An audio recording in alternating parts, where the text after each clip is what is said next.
What's going on, everybody? This is Big Scotty, Maddie Rants, and Josiah's World TV, and giving you the real tea. And we are here for Boys Night Out, your favorite hangout every other Friday night. The four of us are here. Jamar isn't here because he's working the door at Tramiel and Carl's concert tonight, so he won't be here tonight. Yes, for the concert though.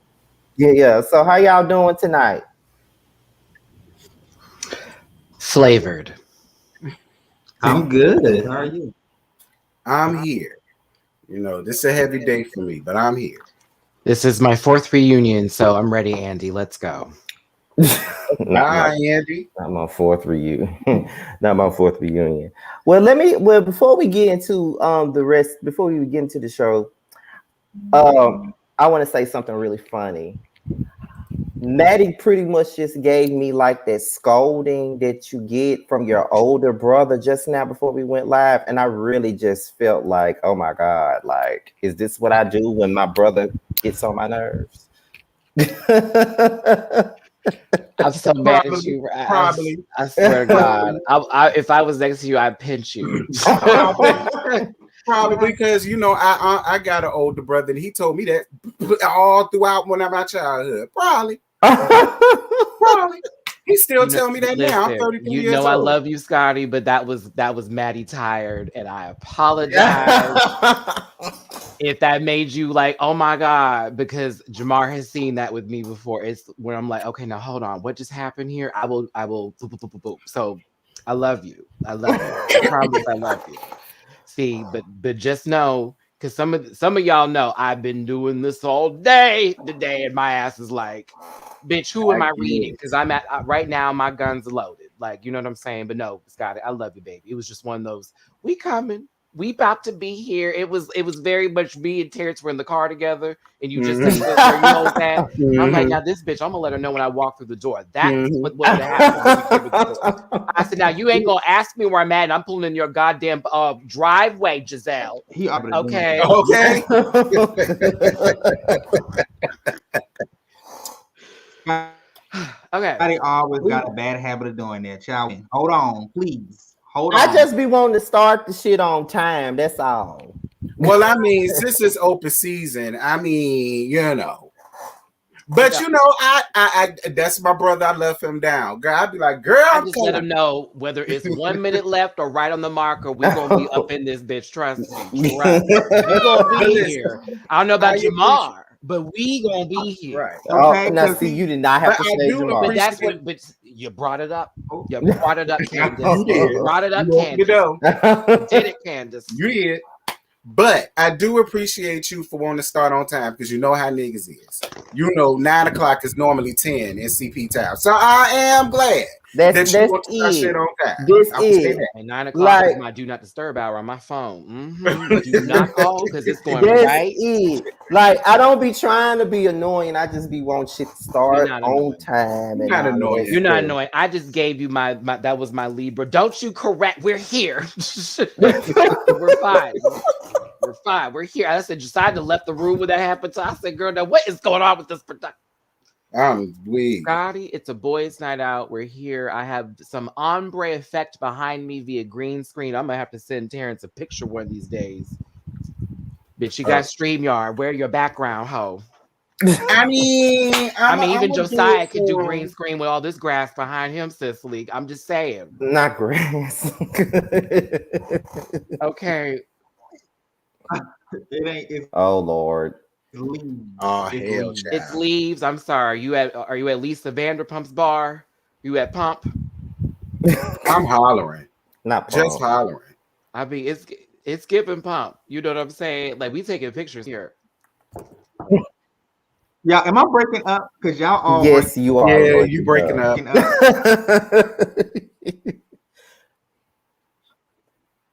I'll be back. All right, Beyonce, find your way back. Oh my God. Okay, so what all did you what order did you record today though? Because you said you've been filming all day. What all have you been recording today? I did 3 reactions. 2 of them will be posted tomorrow. 1 was posted today. When I finished that reaction, I had to then watch 2 episodes of We're Here back to back, get the screenshots for that. I got the screenshots 5 minutes to the premiere of the review. So I had no time to even like just review my notes or anything. I had to go in on that on the fly. Once that was done, it was immediately time for the podcast to start, to which I then started that podcast and then go. And then as soon as that was done, I had like 15 minutes before this, which is why I was like, I'm going to be here. Like I've been doing this since all morning. I literally went and got me a big old coffee and said, I have shit to do. Because when I was sick, I was so behind on my stuff. So this was like the day where I said, you know what, Matt, we just have to do balls to the wall. And then I regretted it halfway through because I was like, oh my God, I forgot that I have to watch a show where I have to cry a lot and then talk about those emotional scenes all over again. And We're Here is very flippin' emotional. If y'all haven't seen it, it's a good show, but it's going to take you there. One of the episodes in Selma, Alabama too. Oh, that sounds like that's gonna make people cry. Ooh, Bob lost it. I said, "Oh my goodness!" But yeah, it's a good show. It'll get you in your feelings, get you emotionally set. But that was another reason why I was already emotionally drained from today, because I've been crying and talking about crying, and then here we are. So well, I was more so just ready to do this only because like maybe like an hour before now. I just came back from the funeral home because someone that I know personally passed. Oh no. So it's like, you know, literally I've had like 4 deaths over the last month. Like yeah, you did 4 over the last couple. It was almost 5 with me, low key. It was almost there. Almost. Thank God it wasn't the field. Low key, yeah. Thank God it wasn't the field. They said if you hadn't came in here sooner, I don't know what to tell you. And after that, we've been praying every night. No, that's right. I know that's the truth. Now, Terrence. Now, why this been a heavy day for you? Well, today made 4 years when my mom passed. Yeah. Terrence, so, you know I have my love, bitch, because you know my 10 years was on the 26th. Bitch, yeah, so you know. Thank y'all. So, but I needed to do this because I was down in the dumps all day, and I said, "No, I'm not gonna do that. Pour myself together." So I'm glad we're doing this. Mm-hmm. Yeah, let me get in a better spirit here. I don't want you to have my energy from earlier, my tiredness. No,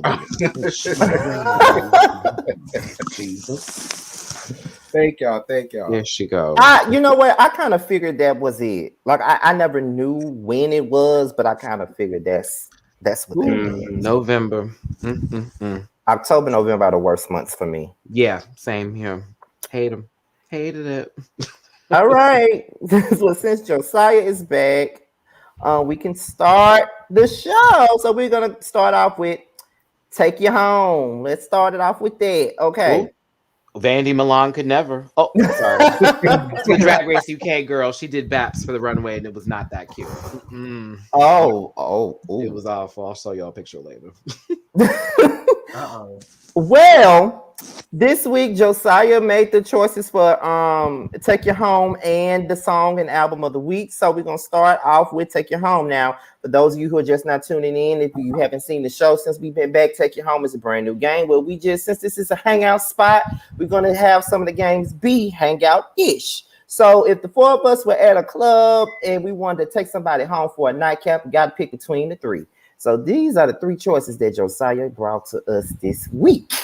Oh dear God. Michael B. Jordan, Benny from the Haves and Have-Nots. I'm weak. And Jonathan Majors. Yes, okay. God.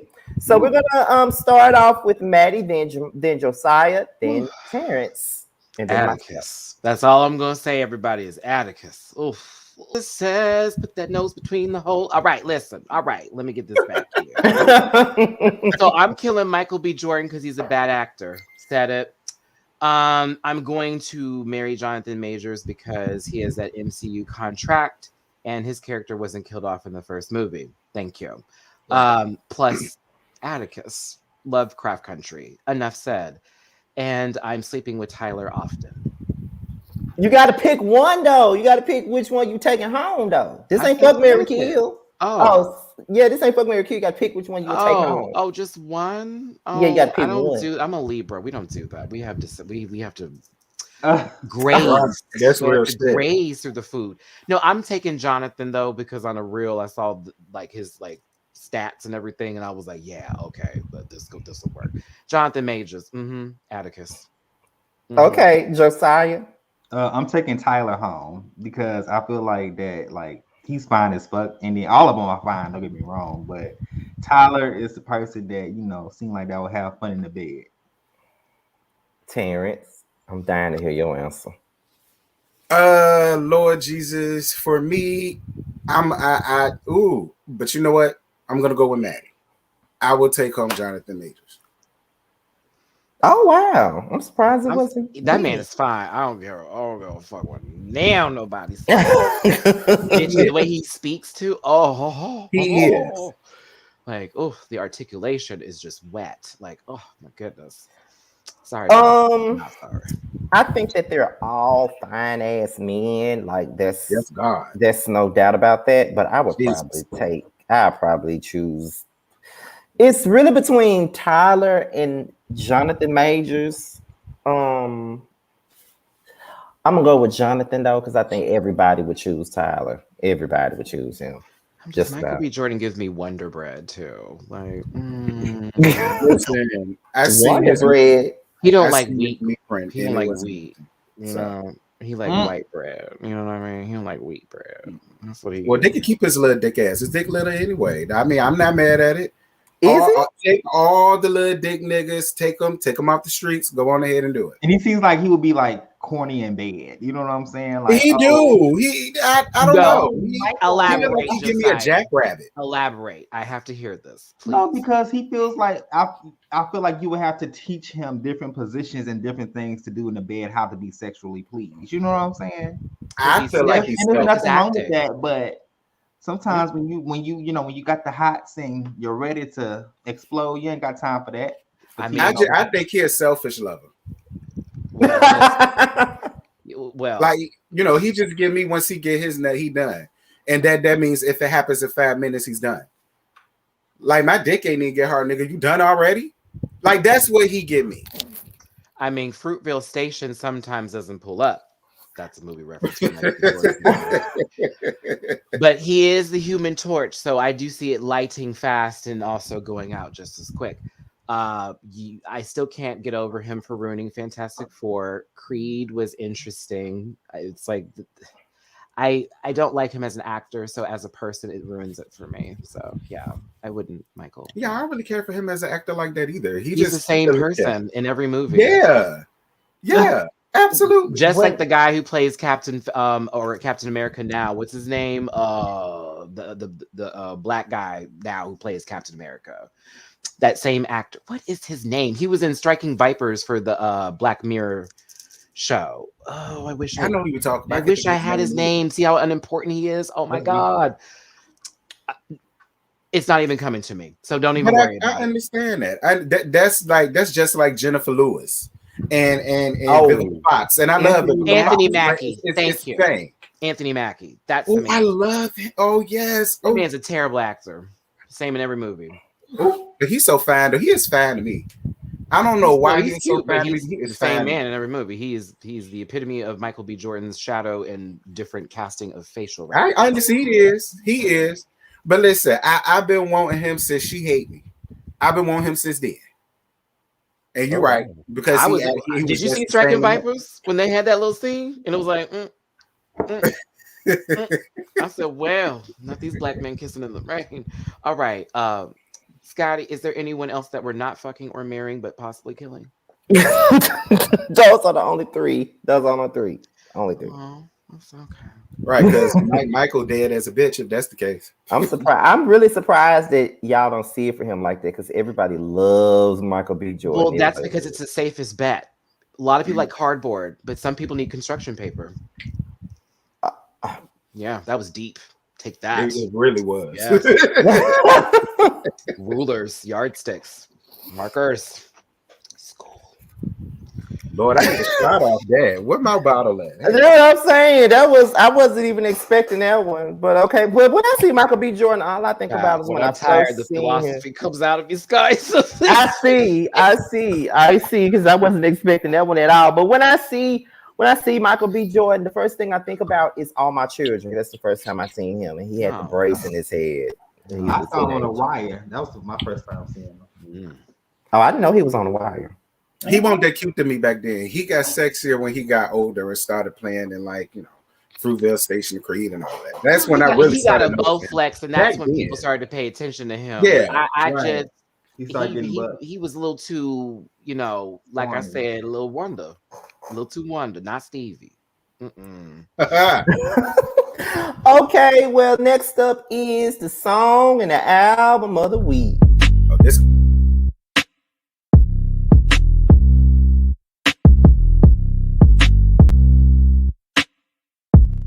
I just wish Kanye wasn't there. That's all. Me too. Everything else is fine.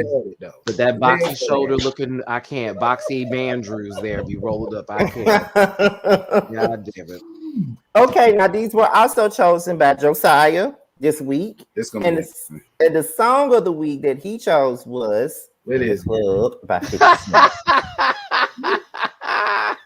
And people wanted me to talk about this bitch, and I did. Now you not saying I won't talk about him. That's it. That's the only selection. There's nothing else we can talk about. We got to talk about this. What? You know what? I'm gonna start it.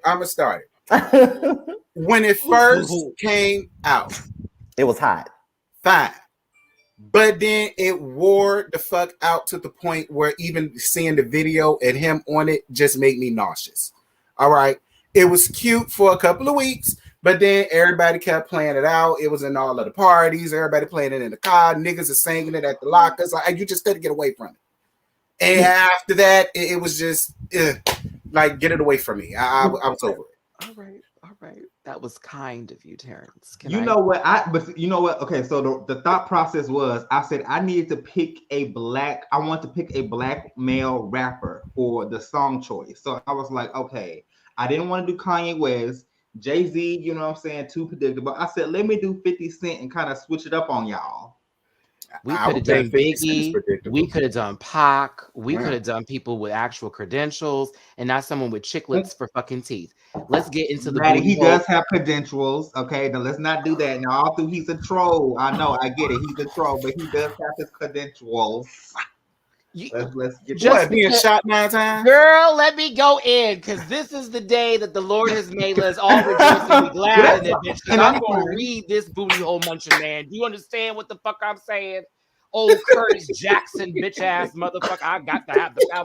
Girl, please. Girl, lucked up with somebody who was dying and got a contract from them, bitch, and played off that money, and then ended up from the money he made off that Biden water. Let's be clear. That rapper died on the second album. Let's talk about that. Period. Really? Curtis Boogie Jackson? Are you for real? We're going to do the 9 times a hit or son, and now we're going to praise this motherfucker? Let's not act like those first 2-3 albums was iconic. I'm not going to give nobody credit for standing in a bathroom with Terrence. What's his name? What's that man's name with the fucking receding hairline on goddamn Empire? Trying to get his booty on munched in jail and shit when he have me thinking that he writes his own lyrics. Girl, the fuckery. I can't stand that block.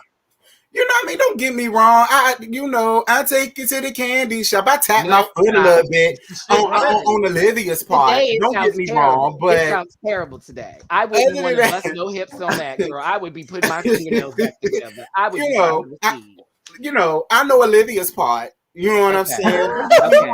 But Beyonce's version of this song, I would have gave time to, because I used to cut up when I would hear that in the club. Like, yes, B, let them know what's up. But 50 Cent talked about Solange. I hate him. Done.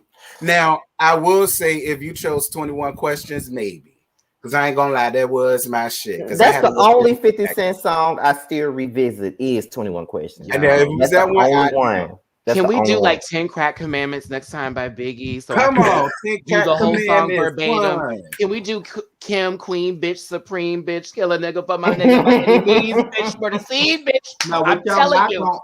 What y'all not gonna do is drag me from picking the song. I didn't drag you. I just We said ain't dragging Curtis you, boo. Jackson. We love you. Hey, you going in? Listen, I don't want 50 pennies to be Right. a part of this Right. equation since he is Right. so. I am not that guy, but I have Right. heard and da da da da da da da. You know what I'm saying? No, but I gave you a appreciate little him for bit. bringing him back from the dead because I forgot that man made music. I'll be real with you. I Oh. did too. I I let think him Oh my I God. like him a lot better as a producer and creating his shit. He good at that. Just like I don't Terrence need and him Doxy. back in the I studio. forgot about it. I damn, we brought that back up. We could have just had AJ and Free forever, but oh no, bring these two in. Wait, let's let Romeo get in here. How about Bow Wow was a hoe? Girl, ooh, the 106 in Park. Shame. It was awful after Yeah. that. It was Awful. It awful. really was. Ooh, Like, What's the album? Wow. you let Lil Mama host. That was his shit. That was running through my mind all the time. That was my shit too. Hey. That was my shit too. I had the Doggy Bag album. I stood in line for it. Yeah, I I used did. to roll my eyes at y'all back in high school. That's why they said I was so stuck up because I was like, girl, listen to that horrible music that they be about. The fuck? Meanwhile, I got Gwen Stefani in my car. This my shit. Shit. Yes, I live for Miss Gwen, honey. I ain't even mad at that one. I live for Miss Gwen. okay, well, the next thing up is the album of the week. So the album of the week that Josiah chose is the Miseducation. Stop of telling Love. people Only who one. chose it. Stop The telling best. people who chose them. The only album. What shit you doing? Let's compare That's it still to the album I play cover to cover. Still to this day, I will play that from cover to cover. I have my grandchildren knowing who the hell Lauryn Hill is. Now this was music. You know, that's all what she that had. album is. That's all her music right there on that album. Sure. Yes, did. all of Never it. made Yes, she another did. song again. Okay. That's right. We if you got a CD, bitch, hold on to it because that's gonna That's be worth it. money back in the He day. said, you know what? I got my album, damn it. I can't wait for that shit. How much is this? Girl, until she do something fucked up next time, and then you go have that little 99-cent CD. Buy the Miseducation, because clearly she was. No, listen, it's a great album. X Factor is still gonna be that song. It will be forever a classic. There's a lot of good stuff on there. I love and respect Lauryn Hill's craft and her artistry until she's late to shows and doesn't realize that people are paying her bills. That's why we got to be here. You know what I'm saying? Like, Right. the girls expect you on time. Where you at? Right. What's going on? So for Lauryn Hill, it's a good CD. I like it. I'm gonna keep it because guess what? It's the only one she has. It would have What been nice to hear another project from Is her. there a though. I would greatest love hit? to see. Right, I would, but see, that's my thing. I would Her have greatest hits is on that album. I That's would have it. loved to have seen that she had beaten that album. I'm mad she didn't give us that. Well, you know, the Illuminati scared her ass away because she saw the devil in the projects, and she said, we're not about to do this today." I thought it was because of them fucked up ass Marleys. They had her smoke some shit. She went crazy. That's what I heard. I mean, I wouldn't heard be it was on surprised. a spiritual level. Yeah, exactly. Where it was like, God, you know, Miss Mama said she could see people making deals in the background. She wasn't like, she made a whole song about it, but I was just about to say that. I get out. I was just about to say that. that's that song. So it's like, well, okay. And Anika, I see you down there. Hey, Rampec, I see you up in this piece. Missy album. Girl, she tried that. All right. She did. She did. All right. Let's let that go. She did. Let Please. Missy be a producer. Yeah, let Missy be done. And she's already a legend. She only got to do nothing else to ruin it. Exactly. Faith Evans has done enough too. You know what I'm saying? Now Stevie J and you was finally getting. I'm like, good, Faith. You run. You go lay down somewhere. I still don't know why she even. Okay. I think it was an attempt to get her career put back in the front, and that he also probably coached her into thinking that while they were having a lot of good sex, I believe I see that. and then she realized that he ain't shit. And then it was like, oh, and you ain't got no money because you paying all this child support. Well, are you paying all this child support? Like, come on, Faith. Like, you Before my better. channel blew up, I made a tea talk about that. I'm like, And you I beat up said Kim. that then. I'd say I would be shocked if this shit lasted more than 6 months. I'm shocked it lasted for 3. Because I gave it 6 months. A season Yeah. of Love and Hip Hop. A season. Okay. He said a Faith, what are you season. doing here? You beat up Kim in the hallway of an apartment building over Biggie, and you are loving hip hop? How dare you? How dare you, First Lady? Take that album back. Like, Oh my God. Okay, Watch Game do the same thing to Jocelyn when Jocelyn was talking all that shit. Faith, if you could beat up goddamn Lil' Kim, you should have beat the shit out of Husseline. That's who deserves it. On your damn child. Where was that at? Faith, you beating on Stevie. I'm gonna need you to beat on Husseline too. And I can't help it. Well, speaking of the Miseducation of Lauryn Hill, what are your favorite songs off of there? I know it's quite a few. Oh my God. Your favorite songs off of there. Because I know Can't Take My Eyes Off of You was one of my favorite Lauryn Hill songs. Oh my God. And Zion. Zion is my absolute. Why you trying to be like me? Why you trying to be like me? That is I'll be all up in here with Zion. Come on. Do you hear me? I'm telling you. I'll be singing it just kind of singing just like her. I think for me, to Zion, yeah, definitely. And also it was another one. Oh my God. Lost Ones. Oh my God. Yes. That was my song too. That was my song too. Everything is Everything is another one. Yeah, it's that one in X Factor. Everything is Everything in X Factor. The ones I still put in other playlists. Yeah. And I used to love him. I forget that. And what's that song she did with D'Angelo? Is it Nothing Even Matters? Okay, I'll trade that one for Lost Ones. Nothing even matters. Yeah, that's a good one too. That thing will always be that girl because if you hear it anywhere, everybody knows the words. It's that girl, you know you better watch out. Like, come on now. Like, everybody knows that song. Like, but listen, Nothing Even Matters. That's when I realized I was a faggot because every time I seen this boy named Dwayne Willingham, every time I saw his fine ass, that was the first song that came to my head. I did. He gave the government just dox this man. Do you hear? Yeah. How you felt when you saw the video? How does it feel?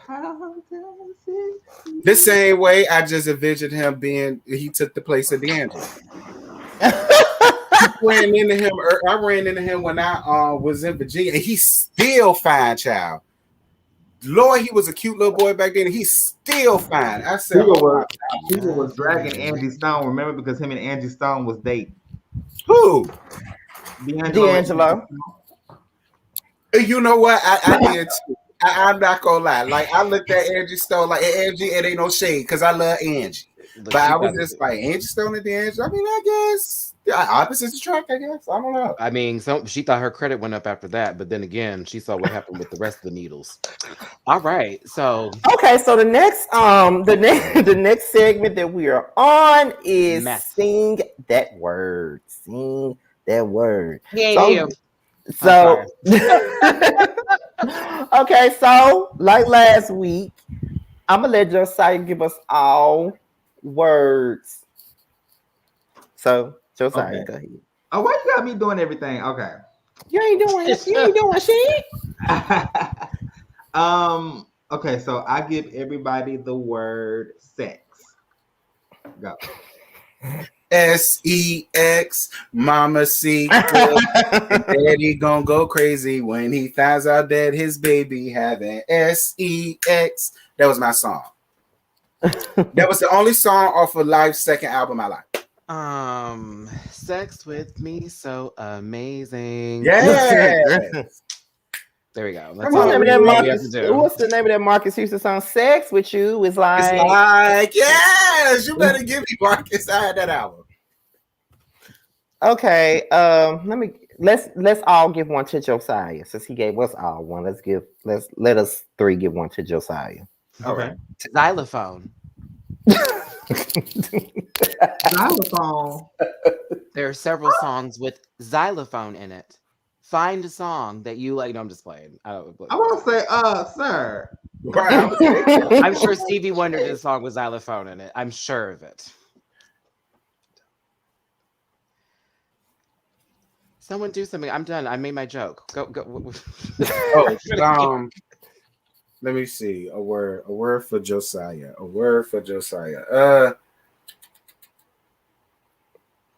They. Oh my God, yes. Don't worry about what the people say. People say. I knew you were going to say that. Yes.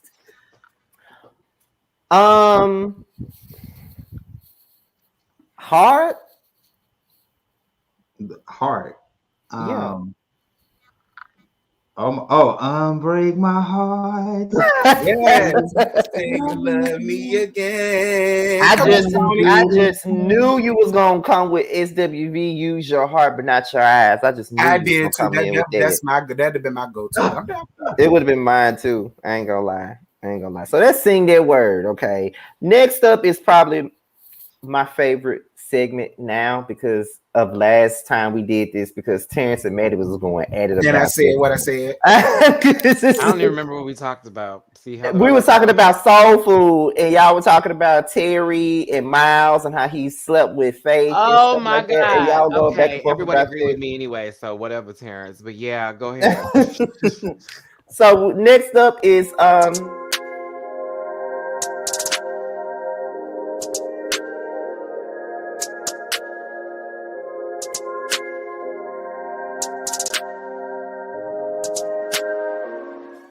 I can update Candace's because It was the Candace one we for got me. new footage now. So It was the Candace one for me.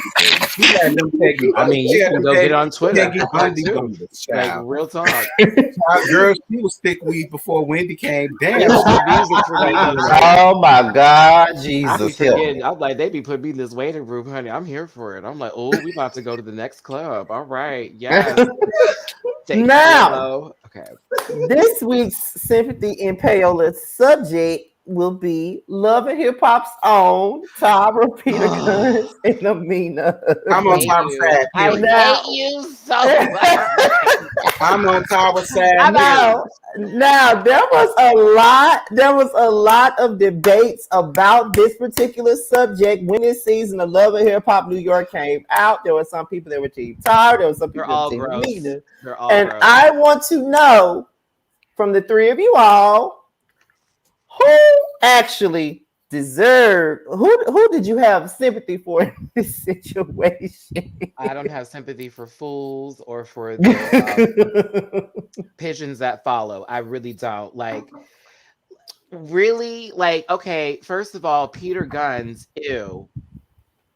Okay, just syphilis. Then you got, oh my God.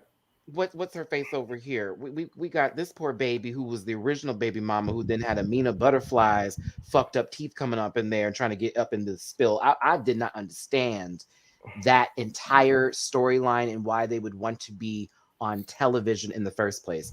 Peter Guns, nothing that you did shows anything of a man besides you playing with women and it being actually presented for us on television. The perfect example of toxic masculinity as well as a toxic man for women in a relationship. And for you two women, you are an embarrassment as you both on both ends of the spectrum ain't shit. So all of it is a pile of it. What shit? And that's my statement on it. Oh, for me, I'm gonna tell you, I'm on Tyra's side at the end of the day.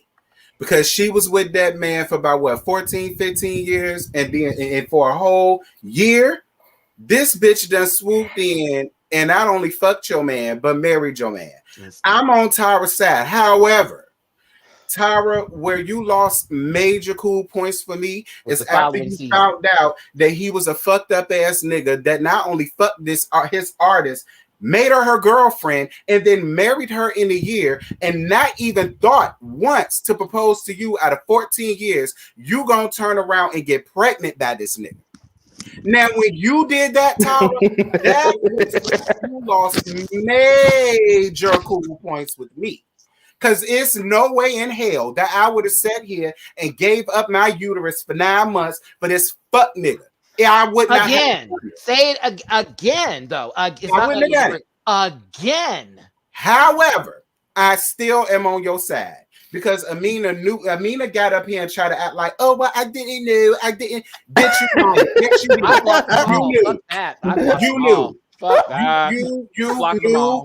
And all that shit. Amina, you knew. Stop playing. You're no victim. He didn't use you. You was a willing participant in the fuck shit. You helped this man leave his goddamn family for you. You did that. So don't get up here and try to act like you ain't know you was the clueless little dumb blind and he took advantage of you. No, he did not.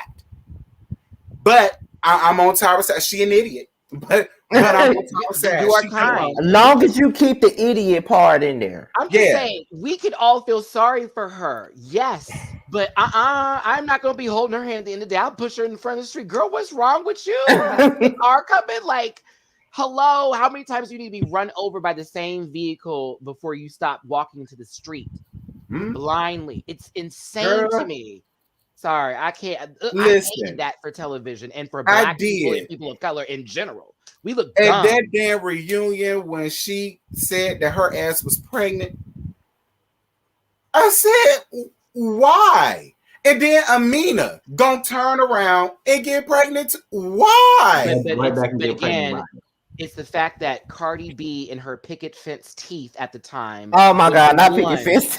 Was the one that actually was making the most sense, literally wrapped in bandages and cloth, as if she was the child of God being presented upon Bethlehem or some bullshit. Ooh. Sitting there, literally trying to get her tongue through her teeth. Right. Reading this man. For Amina and Tara, it was insane to see these two women who could clearly just drag him. Sit there like pompous, just punks. And Cardi B's over there doing Olympics with her mouth, reading Peter Guns. You can't say nothing but blurp, blurp, blurp, blurp, blurp. Hold on, I got to go back to the clinic. I can't do it. He needs a vasectomy. He supposedly had one. Now he did say he had sex with Amina a couple of weeks after he had that. Now I am a nurse. It's not a couple of weeks. You not supposed nah. You need to let that heal, let it do what it do. Then they'll tell you to go on ahead and do it, blah, blah, blah, but not fuck your wife and nut in her. That's not what the doctor told you to do. And that's why Amina got pregnant. The doctor didn't tell you to do that. The doctor told you to empty your sperm in the napkin, and then after that, you good. He ain't say fuck her and get her pregnant again. So that's how Amina got, I know people wondering, that's how Amina got pregnant, even though he had a vasectomy, because he ain't listened to what the doctor said. The doctor ain't told you to nut in her. That ain't what the doctor say do. All right, I'm an RN. All right, so I'm letting everybody know that's how. Once you're a walking receptacle, of course, things are going to get dumped in you. All right. Right. They both were stupid. I think the first season I felt bad for Tyra at that time, and I was just like, okay, like I see a strong black independent woman, but child, was I fucking wrong? Because by that season, getting clinic playing hopscotch, like y'all said, how could two black women embarrass themselves on TV like that? Well, just black people, period. Because his ass was just as wrong. Guns, not even on the charts, not making any music. Dirty Peter Guns, none. Like that man was halfway poor. Do you feel what I'm saying? None. Show getting a check, just probably the same check as them. Like they all. Peter, listen, Peter Guns ain't had a hit since 227 went off the air, and both of y'all that took y'all to harbor damn babies with this man, all because he was getting paid by Mona Young. Won't nobody booking him. Won't nobody doing nothing. Who was the man that he was fighting that season? This will give you context on who they're talking about as a character. What was that other bummy looking one that was like supposed to be the manager that was also wearing those too tight shirts? Richie Dollars. There you go. I ain't even getting on Lil Dick Rich. I ain't getting on Lil Dick. I'm just saying it was Peter, Richie. You know what I'm saying? All right. Scotty, I got it. They said, listen, they said Richie was Regina if he liked you enough. That's what they said. And I believed it when he started messing around with what was that girl name? Is that not the first time I heard something like that said from me from somebody about Miss Dollars? You know what I'm saying? It could be Miss Nikki Baby and the right lighting, right? Okay. Well, I like Josiah, that very first season, I was pretty much Team Tyra.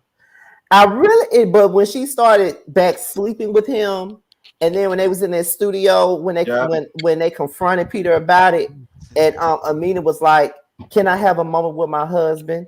And then Tyra was like, "Sure, talk to your husband, and maybe one day I could stop fucking your husband."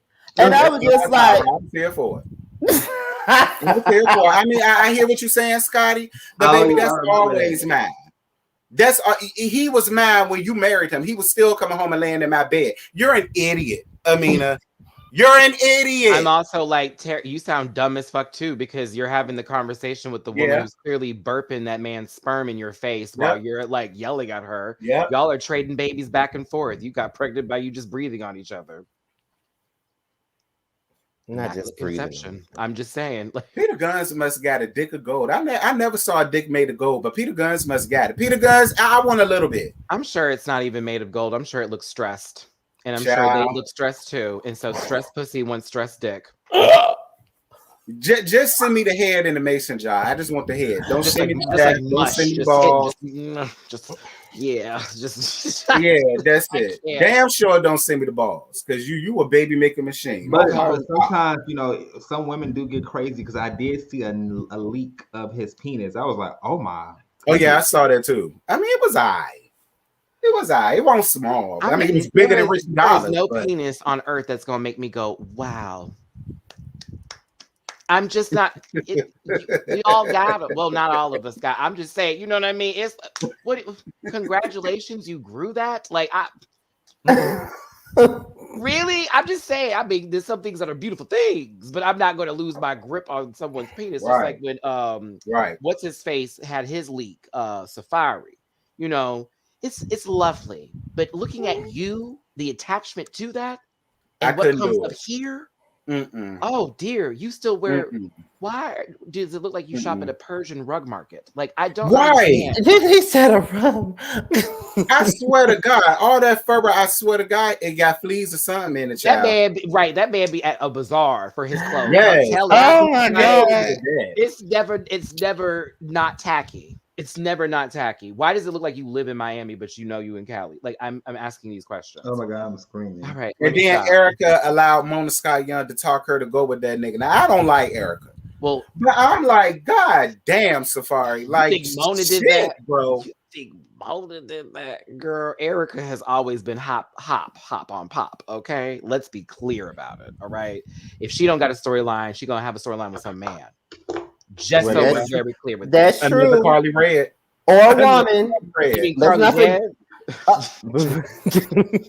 Another Carly Red child or a woman. She have a storyline with a man or a woman. Right. Oh yeah, I forgot all about it. One time, you know, when I was really feeling like I want to do all of that, and it was like, no, this is for that season. But go ahead, sis. You know, do your thing. That's how you found Safari, right? You had to go through Mariah Lynn. I mean, that wasn't that hard. Like a crack in the wall, bitch. Like what she could have done. Not a crack in the wall. I'm telling you, Mariah Lynn looks like an extra for Osmosis Jones, bitch. Like what? Okay, girl. The last living T cell walking around, sis. I'm like, what is happening here? So Mariah was another one that was a little boy in transition. I swear, no titties, no ass, no thighs. No, nothing. Nope. I said, and you walking around here talking shit to these people like you a bad bitch, Mariah Lynn, sit down, girl. No. She got on my damn nerves. No. I think it's just the self-confidence that matters the most. What self-confidence? Girl, please. You okay, so now that you said that, Josiah, hold on, T, I got this. Now that you say that, let's get into just a person who is built like Mariah from One More Chance Part 2, which is this girl named Slim, okay? Have you seen who I'm talking about? Okay. So they start fighting, and it was the craziest thing I've ever seen. She goes after the biggest girl there. I was like, this is impossible. Like, but nothing's short for Kim Possible, right? But she's not Kim Possible. Anywho, right? She's fighting, and now she's naked. I kid you not. I was sitting there going, wait a minute. I was like, whoa. And it was like, she looked just like Mariah Lynn here. Listen, I wasn't mad at her for James R. Because I was here for James R. I kind of was here for James. Until he started talking. When he started talking, yeah, he showed how corny he was. Yeah, but before he opened his mouth, I was all the way here for James R. Before he opened his fucking mouth. Ooh, what do y'all think about Safari? Now her body built like a chicken cutlet. Lord Jesus, how we get on? That's nice. That I would say chicken tender. Like not a chicken cutlet. Chicken cutlet got shape. You a chicken strip, bitch. You hear what I'm saying, girl? Like a fajita strip. Like just Lord have mercy, Jesus. Oh my God, I cannot. This was a good one, Scotty. I lived for this because I always wondered what side everybody was on. Because you have a lot of people that was on Tyra's side, and you had the same amount of people that was on Amina side because they felt like Amina was the wife, but yet still getting treated like a side chick, even though she's the wife. Send me the names of those people who felt like that, please. Remember, Rich D did not know her when Mariah Lynn declared they were in love on the reunion. Oh, when Mariah Lynn went real with her voice, really Richie, we're gonna play that. You don't remember? You don't remember Richie? Really, Richie? Really? Wow, I'm crazy. I was like, and all of them hoes was done for sitting here fighting and arguing behind Richie Dollars. Do y'all remember that damn dick? Girl, this damn big.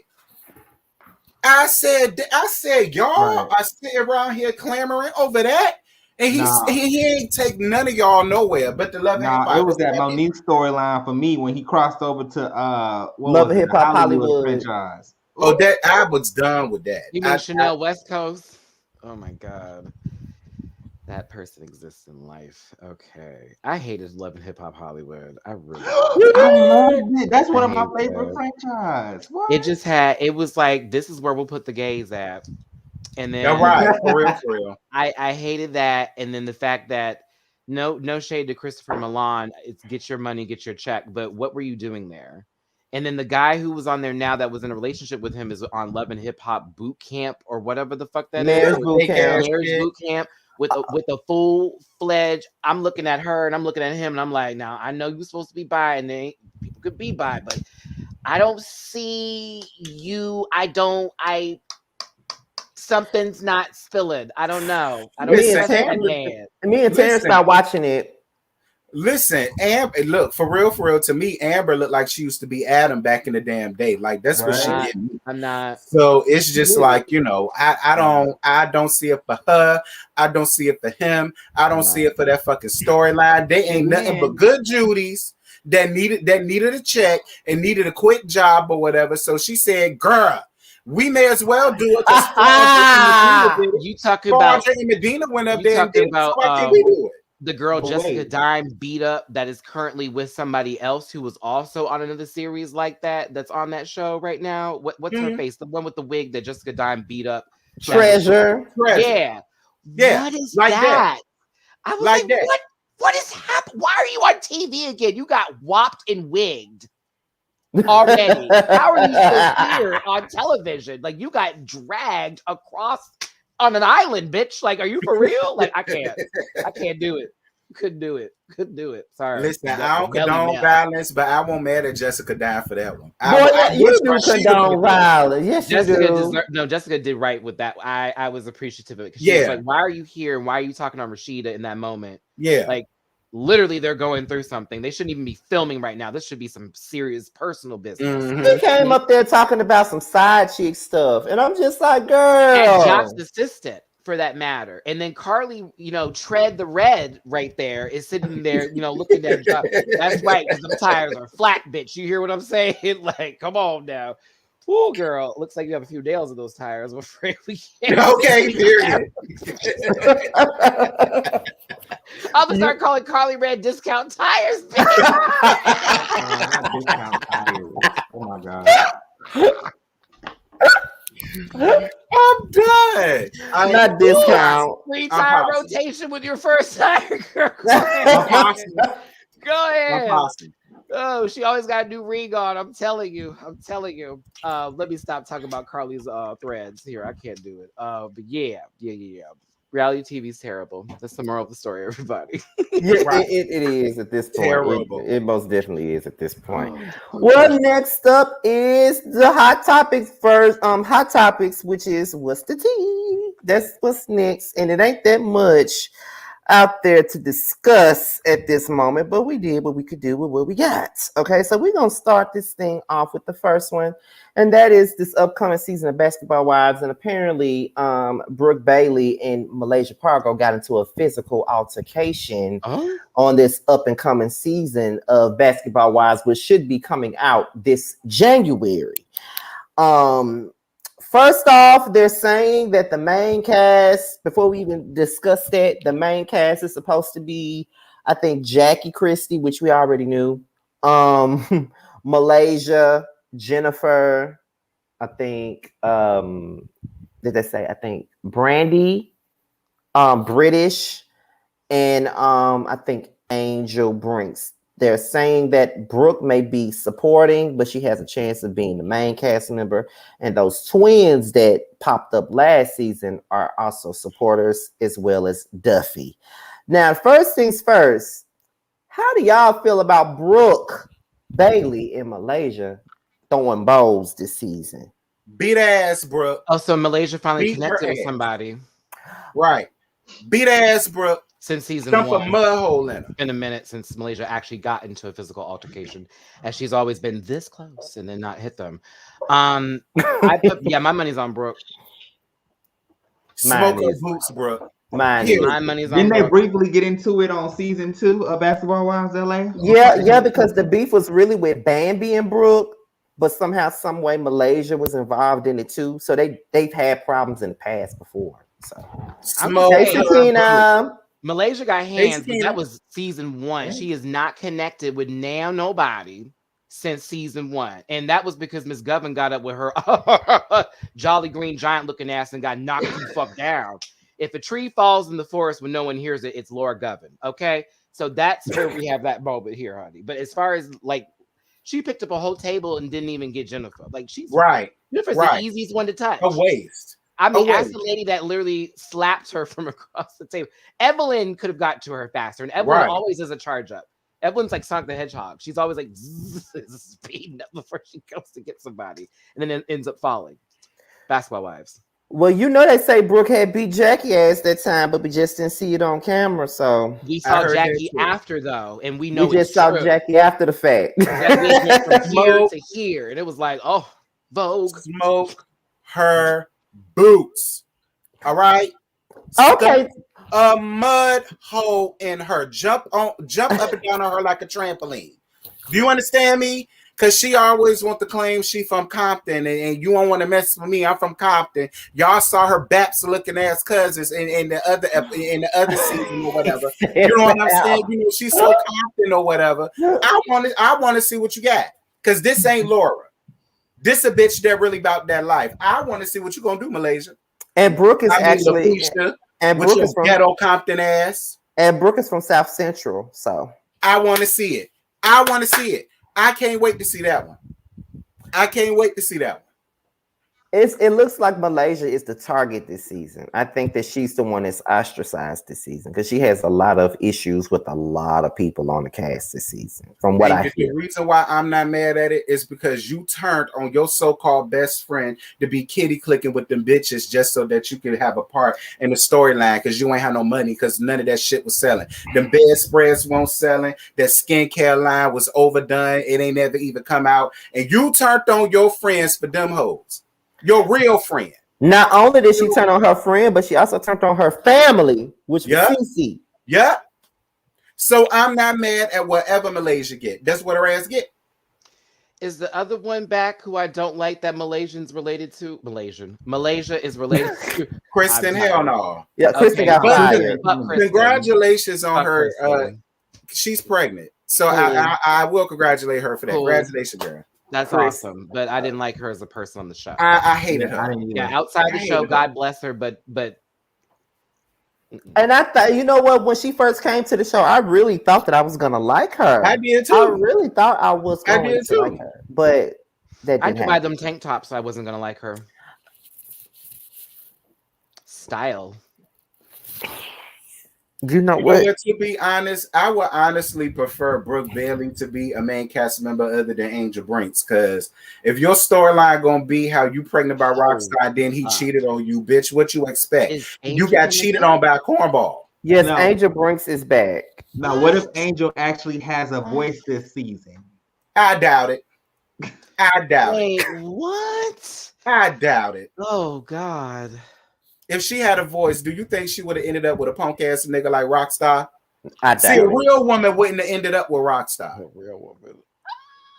I can't take you today. She's not a real woman. I can't. This Not a speaking real on woman. behalf of the lady. Not a real woman with full of poise, class, and sophistication like myself. Like myself. See, I would have never fell for no rock star. Now I'd have fucked them, but I'd have never married them, or get engaged, or got pregnant, or been his girlfriend, lived with him, shared bills. I never would have done it. No one knows who Rockstar is. I'm just being honest with you. I've never purchased anything. I don't even drink Rockstar beverages. You feel what I'm saying? Like, I liked her with Jackie Long. Hell, she should have just stayed with him. I mean, I don't know what happened in their relationship, but I liked them as a couple. Angel and Jackie. Who was with Jackie Long? Angel Brinks. Well, she ain't stay with him. I like Jackie Long too. That's right. Does he have an asterisk in his name or something? Is he like a special person? I say that might be though. She had a thing. She has a thing like for I guess corny niggas or something like that. She had corny artist. Yeah. Let me look. You already said it. Too late. Doom. Jackie Long is fine.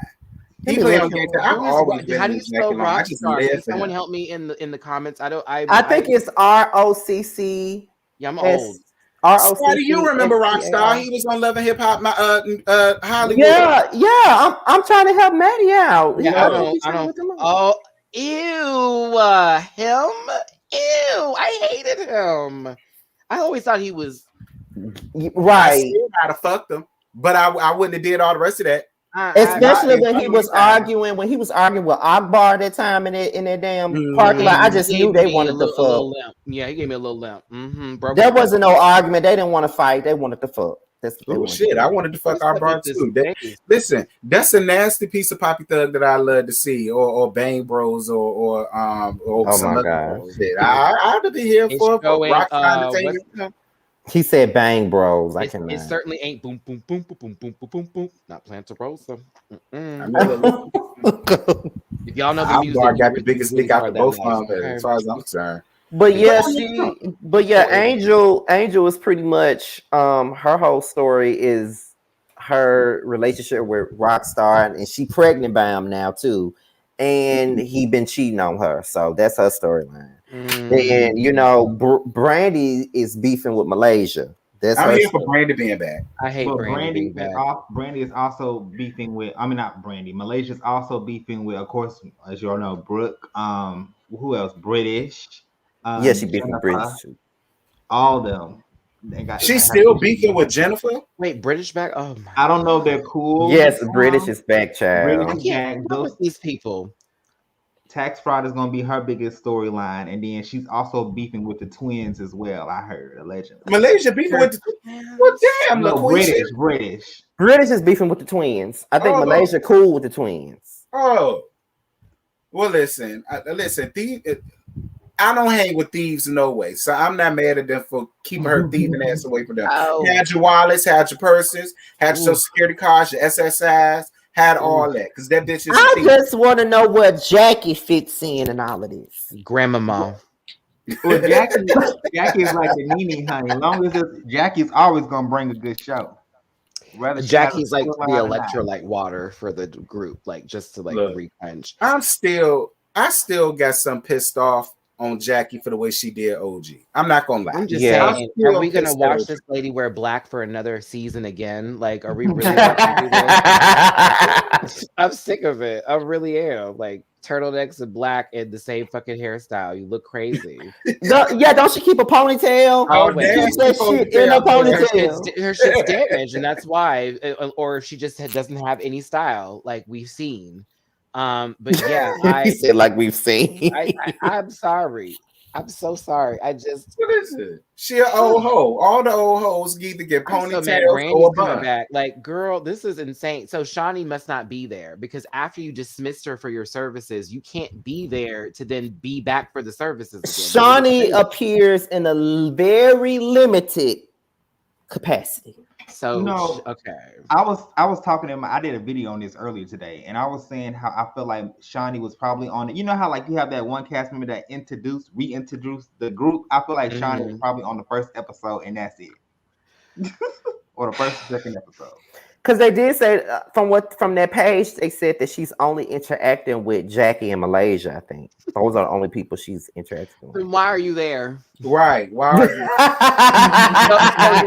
you? So you're Lauren from the Chasing series, basically. Right. Like. Right. I'm not watching Shawnee's show. I'm just going to tell you that right now. Your kids ain't interesting. You're not interesting. Shaq's not interesting. The general commercials, that's enough of me. That's enough for I get to see him. I'm good. Girl, you laid up with Shaq's ass. I mean, don't get me wrong. In the grand scheme of things, I mean, I guess, but Shaq, nah, because I told you he look like he'll sweat out the whole match, and I get sick and tired of replacing match. Why are you talking about Shaq? Right, like listen, Shawnee did it for the coin. I messed with Shawnee. We had kids. What about it? You gotta talk about hoops? I'm Shaq. I forgot he was with Hoops. Yeah, and I wonder why Shawnee, why you ain't have Hoops up there? That would have made your ass more interesting. How about that? Hoops was never interesting. She won the show because she was prettier than New York. Let's talk about it. Let's talk about it. New York was the most interesting one of that show. Let me go off the camera. Let me go off the camera. Let me go off the camera. Let me go off the camera. Let me go. I'm just saying. Flavor Flav had choices and options. There is a God. If that doesn't tell you anything, I'm telling you. Ooh.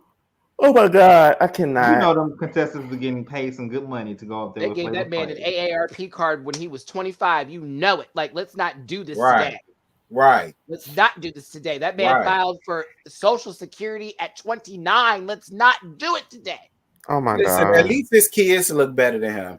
I'm glad that your kids look like they mammy. I do appreciate that because Lord knows. And New York was low key built like Wendy Williams, like early days, but like Listen, New York said he had a big dick though. New York went on Maddie's show and said that he got a Titanic. Probably because the ugly dudes do.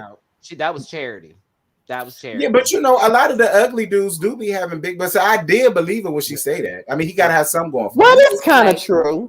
If you look like the corner store is your hangout spot and you are swinging, I don't care. Do you understand what I'm saying? That man gives me 5 a.m. on the side of Valero, bitch.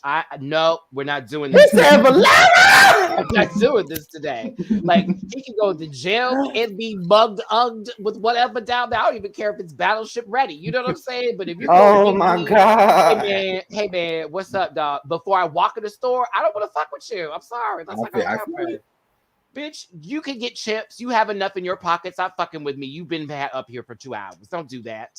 You said Valero. You know it's a Valero. It's always a Valero.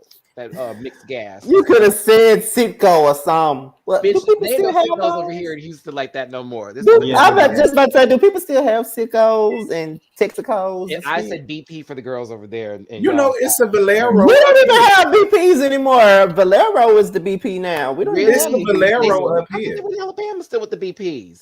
We are not with the BP. I have not seen a BP in years around here. That was always my little. I remember BP over here. It's so weird. I would always be thrown off by that one.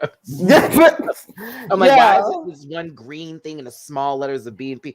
I'd be in an accent just trying to read. Is that fucking Shell? Boom. Just I don't know. No, BP. But BP is Valero now, though. That's what that is. Oh, okay. Yeah, and like Texaco is not Texaco, Amoco around here is Circle K now. It's Circle K now. I like my little not smoothies, but the little freezies from Circle K. But what's it called? 7-Eleven's where it's at. I ran into girlfriend last night at the Circle K, and honey, she was a mess. Her hair was in rollers. She had a funky old bathrobe on. Come through for the Circle K. Well, listen, we don't have a 7-Eleven around here. When I went to Detroit, that was my first time ever. Yeah, we don't have one in 7-Eleven. They got them in Houston, Josiah. They got them. They're like on specific sides of town though. Like you have to go to like Katy to go find one, and then north side. Yeah, they're gonna start putting more of them in here because I've noticed Houston is adding more LA-esque places. Like Dave's Hot Chicken just opened out here in 2 spots. That's LA. So I was like, oh. Well, everybody named Mama moving down here. Shit. We're trying to, and I saw we have Shake Shack too. That's also very West Coast. That's new for me seeing out here. I was like, girl, what is this doing out here? But yeah, people trying to be a little Westy. That's all. That's all. So, is Hamburger Mary's a West Coast thing too? No, it's everywhere. That's just drag franchise, and they've got them in most cities now. The one in Houston, they fight out here though. That parking lot. They do. Me and my homeboy was just talking about that. But that place has always been the fight zone, even before that was Hamburger Mary. So that's just on them for moving there. Just to be honest with you, that in Houston we like to swing. So remember Bayou City Sundays where they used to fight too and cut up when that person got ran over. And then Tim Bay was on the news. Tim Bay and that wig. Tim Bay was on the news. Girl, I'm sick of him. I didn't even know we were following each other on Facebook. I ain't above it. See, okay, now I know this ain't got nothing to do with what we talking about, but since we talking about it, when we was in Houston, a while ago, maybe like 5 years ago, me and my friends came to Houston. We had met up with Jamar. I know the first time I came to Houston and met up with Jamar, we went to 2020, and it was cool when we was there. It was cool. it was cool. I'm too old for that now. But when we came back in 2017, a year later, it wasn't all that. But when we went to Bayou City, it was popping in Bayou City. So yeah, 2020 used to be the spot I used to go to. If you ever saw me out there and they played the music like the voguing beats, Maddie would be on that floor, boom, boom, boom, or Jason with the kids. I used to be up there wearing it out, stage and all that. Miss 2020 pageant, I was in someone's presentation, all that. I used to live damn near at 2020. Mm-hmm. Right. Like you say, change happened. The building got lost and they started to change things up. New owners and all that kind of shit. Mm-hmm. Completely different now. I don't want anything to do with it, like at all. Like I will not go. I'm like, no, I'm good. I'm fine. I don't feel like dealing with all that again. But yes, I used to be out there in the parking lot when the girls was fighting, watching them swing, and every now and then it'd be my man that'd be fighting. Like, why are you fighting? Get in the car. I used to have to pull up in my car, get in the car now. Or someone try me, and then I'm having to get out the car and swing too. All that kind of good stuff. Those were the days. But I'm a Christian now, and I'm old, and I want love, and I don't want to fight no more because that shit's not cute. Sorry, going to jail for fighting is not cute. FYI. Yes, God, it's not cute. Not cute. Because you with some people in there that are gonna go to prison. Like you're there for just doing this. No. This man done killed somebody. This man done robbed a store. This one touched someone inappropriate. That's like avoid. I do not want to get arrested for fighting ever again. That same Scotty, and that's why when the girls be like, "Oh, girl, I'm about to swing." Hold on, where's my phone? 911. Hello. I get in my car and I run a hoe over. See, I'm not above running bitches over. I had a nigga pen between my car and in the grocery store one day. Do you understand what I'm saying? I ain't above rubbing a bitch over. No, I've ran somebody over. I ain't calling no damn disco people. So I understand. I almost got robbed one time. That man pulled out that gun, ran him over. If we all together. I was like, if we all together and the bitch want to try us, all I'm gonna tell y'all is get in the car and we gonna run the bitches right over and we get the fuck out of there. I'm still tripping. I'm gonna get the car when he do that, so that way when they do charge him, I wasn't in the vehicle, but I was outside and I could be a witness. We ain't gonna get charged. We ain't gonna get charged. I got goons. We ain't gonna get charged. Trust me. All right, y'all gonna be well taken care of. Y'all ain't gotta worry about it. I'm just tripping out at Maddie because he just said the dude tried to rob him and he plowed his ass with the car. You better believe this in Fifth Ward, Houston, Texas, 2008, and I was actually trying to buy some ganja, and these dudes rolled up on me, and the guy who got close to my window, I saw him pull it from the mirror, and bitch, I hit that reverse without even blinking and just straight up turned and period. They moved out the way, but the one with the gun, I ran him up. He got up like, trying to get. I was already out in the freeway, bitch. Gone. Period. Out. And I never did that again. I never ever did the jacked finding that ganja stuff ever again after that.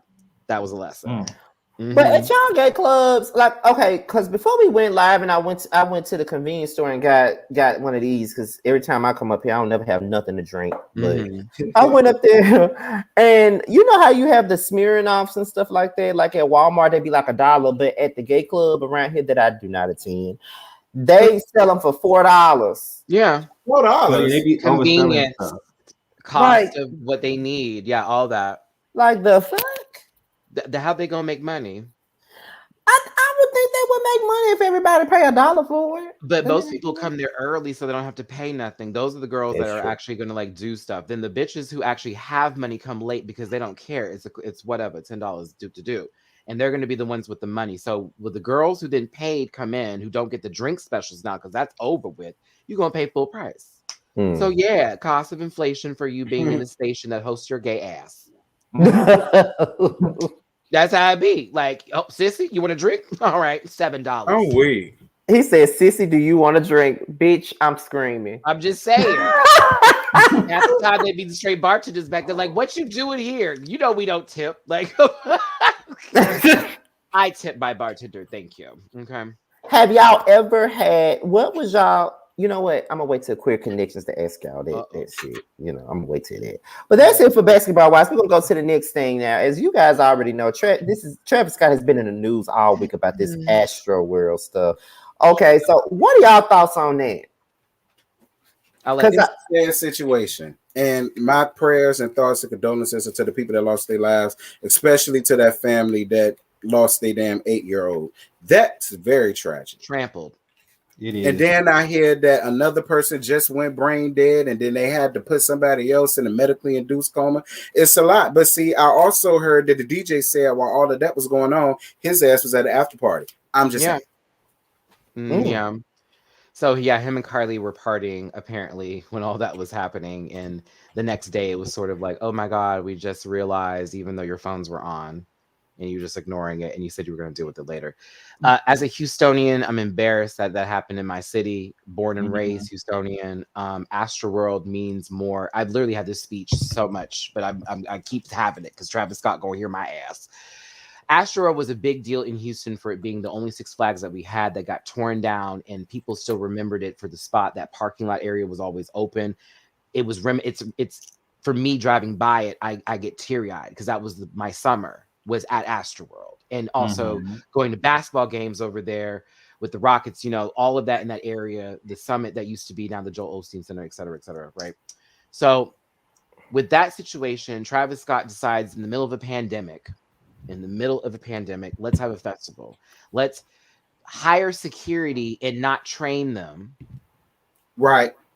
They literally had orientation, then started maybe 1 or 2 days later. Ridiculous.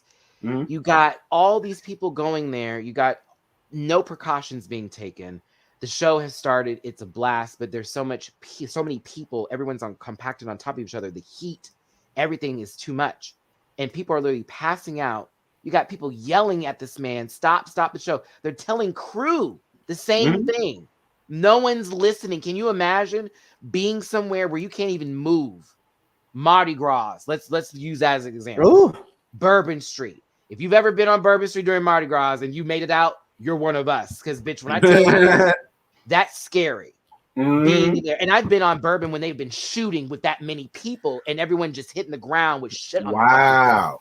Yes, but like, listen, that's the scariest shit for me. Like, I have never, like, I've been on Bourbon Street so many damn times, and I've always been afraid that somebody may get out to shooting, and I don't know what the fuck I would do. If they start shooting while I'm on Bourbon. Yeah, I've been on Bourbon because, you know, I used to be a backup dancer for Vodka. We're doing the crew back in the day, all that kind of stuff with Sissy Bounce, all that tease. I just saw Vodka the other day. What's up that? But like dance with Frida, Katie Red, Sissy Nobi, all that, right? So I see that often, but it was more so randomly, and it was mostly Bourbon because it was tourists and out of towners and people acting the fuck up.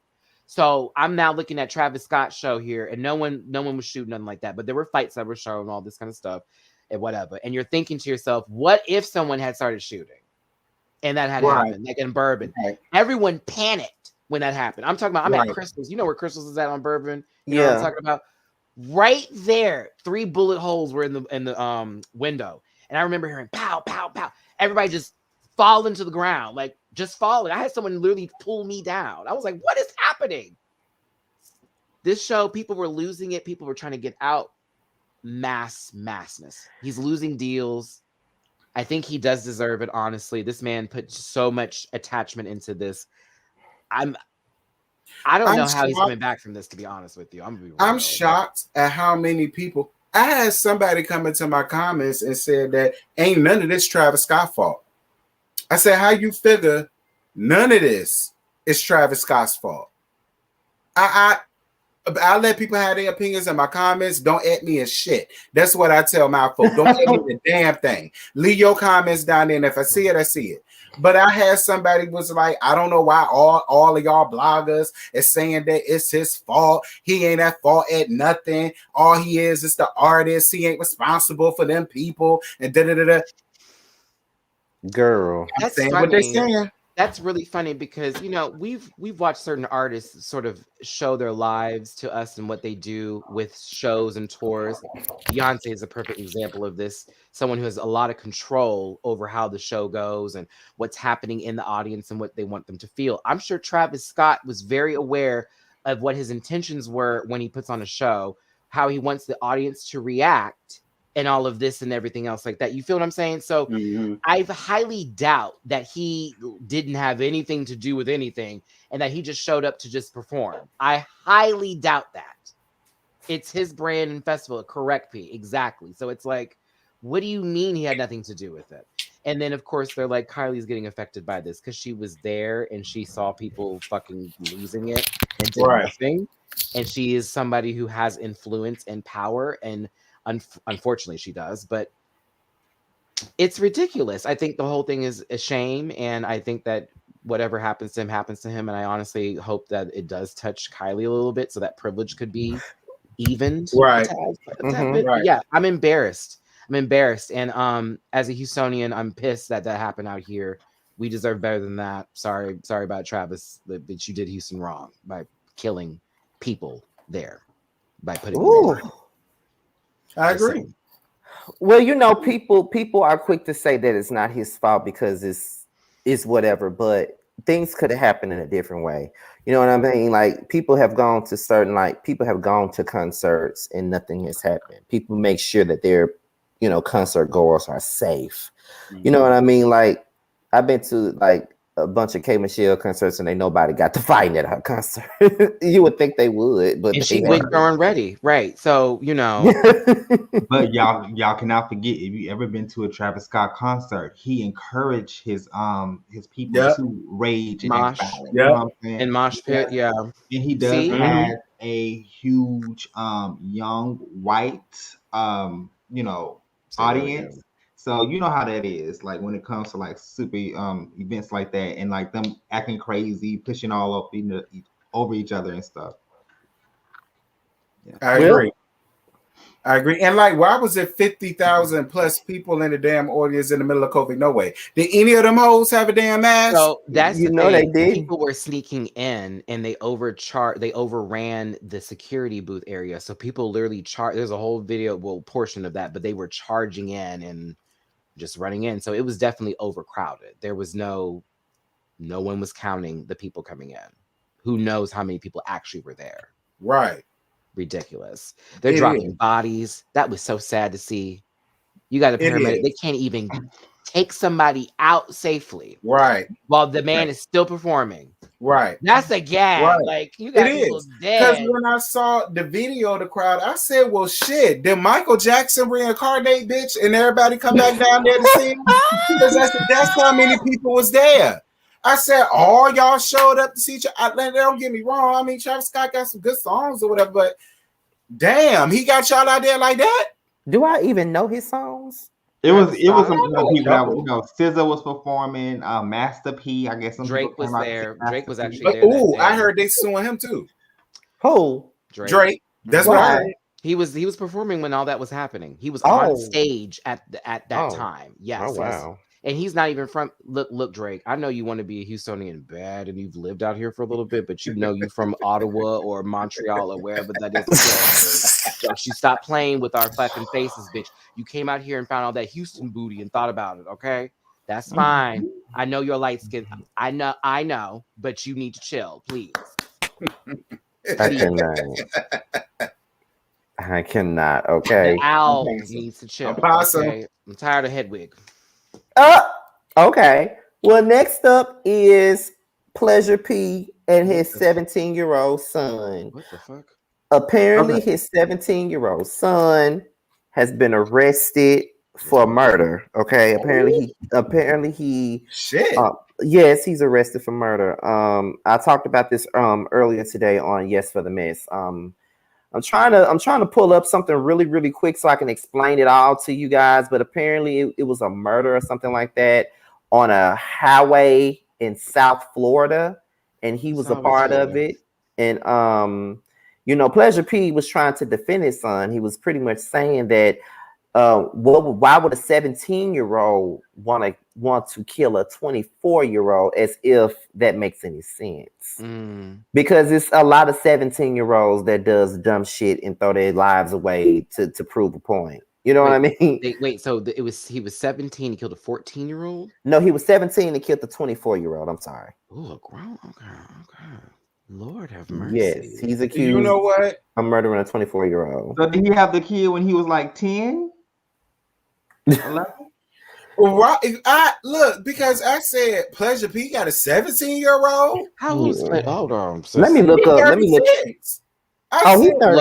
This is gonna be the most traction this man's gotten in a while with people looking for him at the same time. Hold on. Listen, when they said Pleasure P's son, I said, well, maybe he just had a son. Maybe that's 36. What it is. I didn't even know he had a kid. So he's 36 and the son is 17. A year older than me.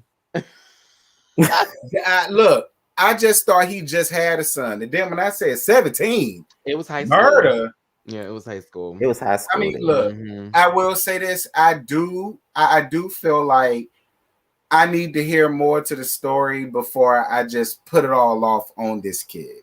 I get how it looks, because when Pleasure P was like, what would a 17-year-old be doing in the car with a 24-year-old? Bitch, when I was 17, I was in the car with niggas that was 42. What the hell you mean? Like that don't mean shit. But this the thing. My point is, you don't know what your kids are out there doing when they leave your house. Your kids could tell you anything. You don't know what the hell your kids out there doing, or who they're with, or who they associate with, or what they got going on. You don't know.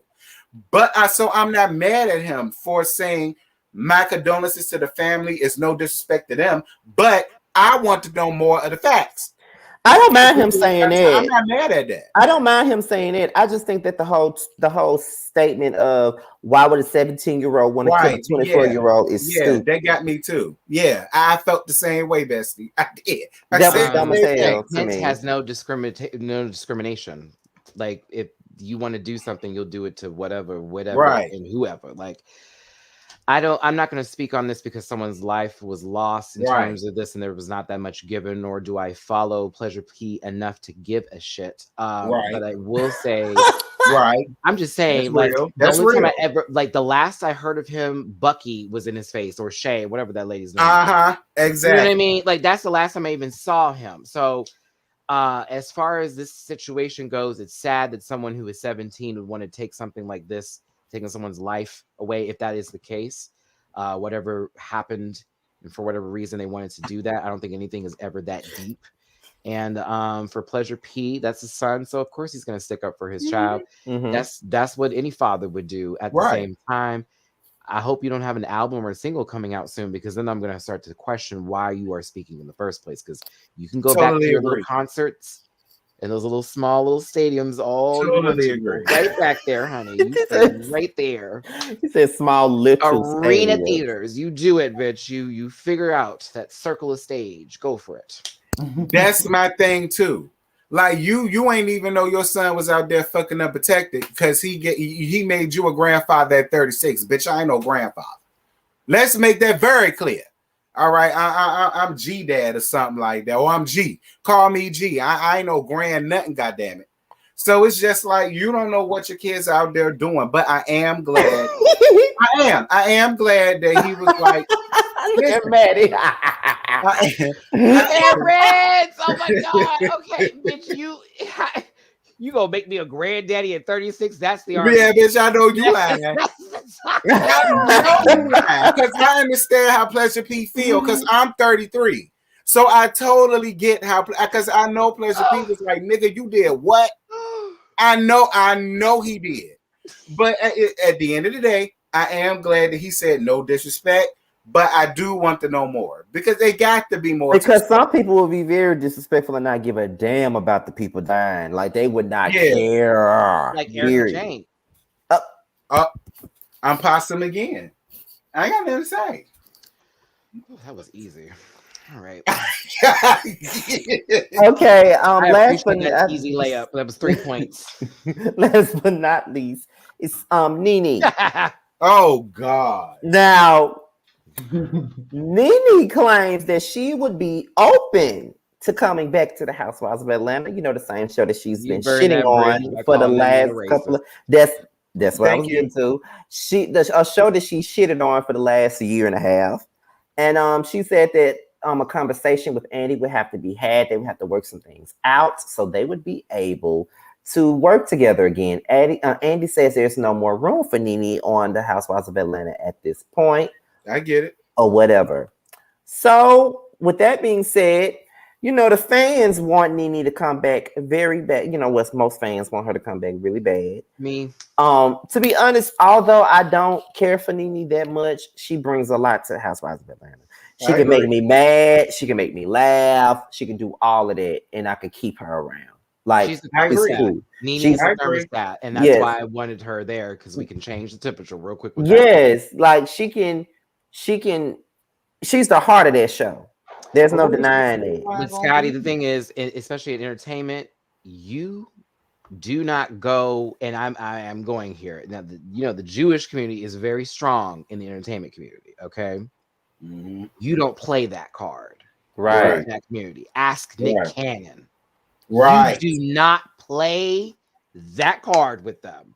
Because, girl, the moment Nene called Andy a racist, I said, and that's a wrap on that one. Not only did she call him a racist, but she also called him a cokehead, too. Yes, and that's from Kathy Griffin's mouth, who started that rumor, child, when she said that Andy continued to ask her to do lines of coke before they did the Watch What Happens live show. I don't think it's a rumor. Okay. I don't think it's a rumor. But I'm going to tell you something. When I did a video about that, I said, Nene, although I do feel like bringing Nene back will boost ratings. And I totally agree with that. However, why do you want to come back to a work environment where you say production is toxic and he's a racist? Why would you want to come back to that? Because Greg is gone and Nene is going through it. And right now she's going for the things she knows. That's true. She shouldn't have burned them bridges. That's she should have left quiet. But that's been her problem. The moose is loose is certainly a phrase that can be used. Because what happens is she jumps too quick, and it's like, girl, you were supposed to tiptoe into this. Right. And then you could be like, I'm going to use this later. No. She always came in hot, and you cannot reach everybody with a blade. You can't do it all the time. So Nene, I love you. Honestly, personally, you one of my favorite housewives, period. You still have some of the best lines ever. I'm gonna give you some of this. Okay. Yeah. Yes, this is a Sailor Venus pen. Yes, it is. For the Sailor Scouts, by the way. Yes. Okay. She also extends. But yeah, I love her, but you know what? I'm good on her too. That's where I'm at with Miss Lanathia. I love her, but I'm good on her because you know what you did? You did some dumb shit. And it's going to take Andy forgiving you for you to get back in the door. Not you saying anything. It's going to be Miss Andrea Cohan that's going to get you back in the door. You got to talk to Miss Cicely. Because, girl, you came for the mother. And that's like, girl, I don't know about that. So, yeah, because to be honest, it's like this. Like, you got to think about it. If I was sitting in the chair that Andy sits in and somebody called me a cokehead or called me a racist, ain't no way you're not seeing her again. You working with me again? We ain't separated. Call who? Right? It's no way. It's no way. It's no way that you gonna ever work with me again if you call me a racist and a cokehead. And not only that, you tried to go on. What was it? She tried to do this whole little thing against the whole Bravo network. Yeah, like she did the whole press tour, like bashing her. And she was never there for an in-person interview. It was all over the blog. Zoom. Yeah. Girl, you had to cry on Zoom trying to tell people, like, don't watch the show no more. You are not that powerful. I hate to tell you. You were pretty much you were getting there, but you got a little too ahead of. A moose is loose. I just feel like the fans got to understand she burnt that bridge, so she's not. I'm gonna still want her back though, Scotty. Yeah, I don't mind her coming back, but I just feel like it's redundant for us to keep on yelling. We want Nene back. They're not gonna bring her back. You know what, Nene? How about you come up with an idea for a show and you bring it to a different network and you let your star power shine that way, and then when that show airs, we'll know what the real deal is. But guess what? That's not gonna happen, is it? Because you got to think about it. Talent. If you can do that on Bravo, what other network is gonna want to take a chance on you?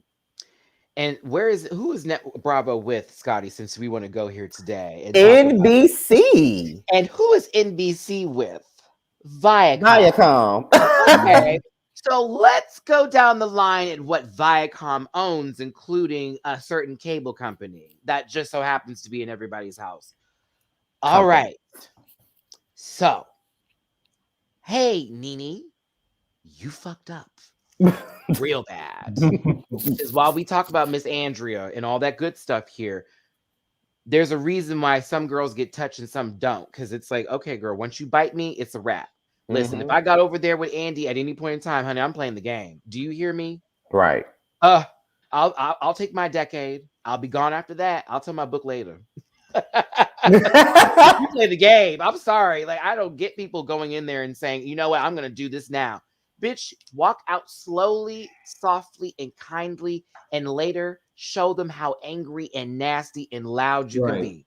That's how I play the game, bitch. No, get me in the door. I'm reading those later. Exactly. That's how I feel. When I'm retired in my house, minding my business. Yeah, you can't do that. And somebody said she had a partnership with Zeus too, but it's Zeus. So okay, that's the same network that allows Ray J and Princess to produce material of homophobic and transphobic nature. But you know, pop off, and people like Mangina exist thanks to Zeus. That's a damn shame. You let Chance, who looks like Patient Zero, call you Mangina.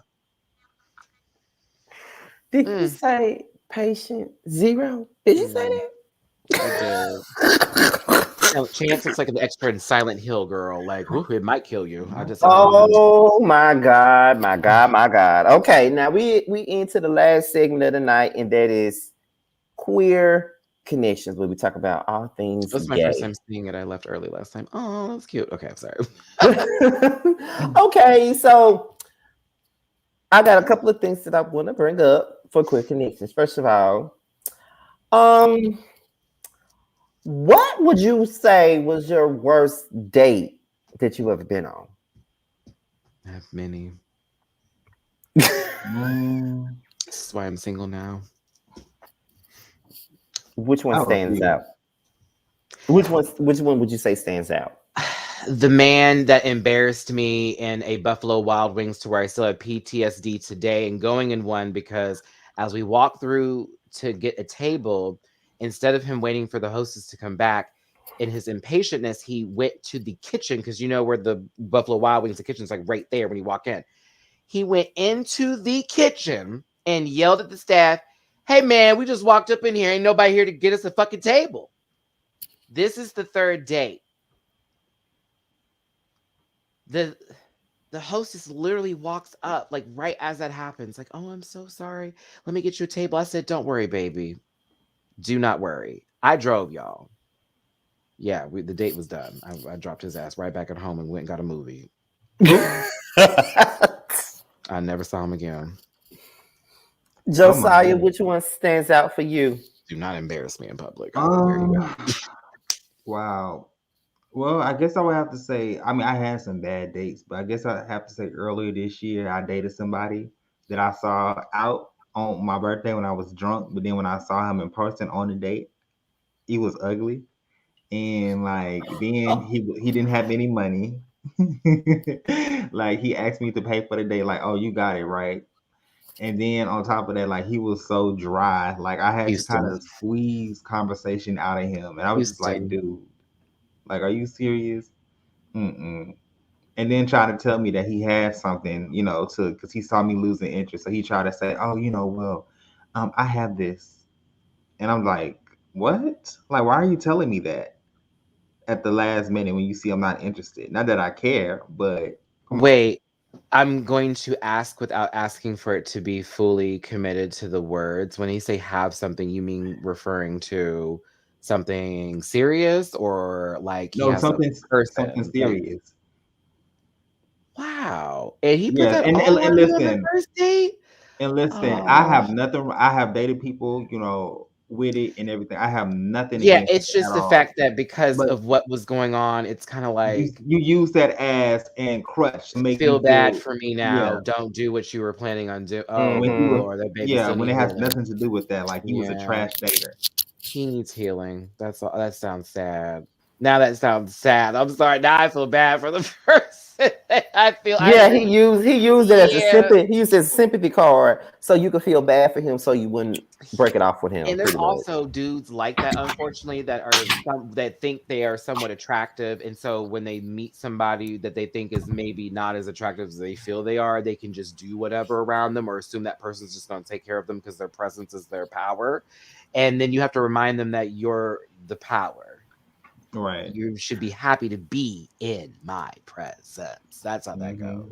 Okay, well, Terrence, since you just came back, what was your worst experience on a date? When this dude bought 2 carpet munchers and a straight friend on his date with me. So I came to her, he told me he was outside. I said, okay. You know, I was cute, my little outfit or whatever. You know, I was a little slimmer then, so you know, I had my shit together. Okay. I get to the car and I look and I see it's 3 bitches in the back seat. I said, well, I assumed maybe he was dropping them off. They his friends. We was chilling. I'm dropping them off, and we gonna do us. Nah, he bought them on the date. Yeah, we went out to eat. He paid for all of us. We went to a movie. He paid for all of us. We went and got ice cream. He paid for all of us. Then, you know, we went out to some beach or whatever the case may be. And, you know, we was talking or whatever. Right. But this the kicker. I knew it. I wound up getting a straight nigga number. Me and him fucked around for a few times, but it was over with after that. Oh. Well, at least you got something else out of it. Why not? I mean, this ain't no date. That's why I lived for this story, Terrence, because I already knew they lived in the same house with the motherfucker, because that's what they do. Oh my God. I had a situation like that happen before too, where they were living I thought it was on just the day. me. No, that's the ones who are like, oh, what we gonna do is gonna play it like it's a double, but really they're getting them out the house too because they broke and they've been sitting there and he didn't want them in the house fucking the house up still. That's how that shit happens. Oh. So it's like, we just gonna make a group date out of this and act like it was nothing. But really, you like, I didn't want these people here. Yeah. Because I mean, if it was the 2 girls, because they was together, fine, all right. Okay, it's a double date. It's yeah, good on a double, but there was. But then you bought the straight friend. Clearly, he wasn't straight at all. Yeah, I fucked him. I did. He got the cookies before he did, but oh well, you shouldn't have bought them. That's your fault. And you thought he was straight. He played your dumb ass. That's pretty much what happened. He brought him on your date only for you to get his number and for you to be fucking around with him. A mess. Pretty much. What was the dumbest thing y'all feel like y'all have done in a relationship? Cheat. Yeah, I would say cheat. I would say cheat. Okay. I don't know. For me, I would say ignore the red flags, and I realized I was being used. That's a big one. That is because here's the thing, and I feel like, and you 3 can all comment on this however you like. It's fine. I'm putting it out here for you to comment on. But in a sense, I was feeling like it was like, I'm like, is this something that I deserve? Because maybe I shouldn't have went there.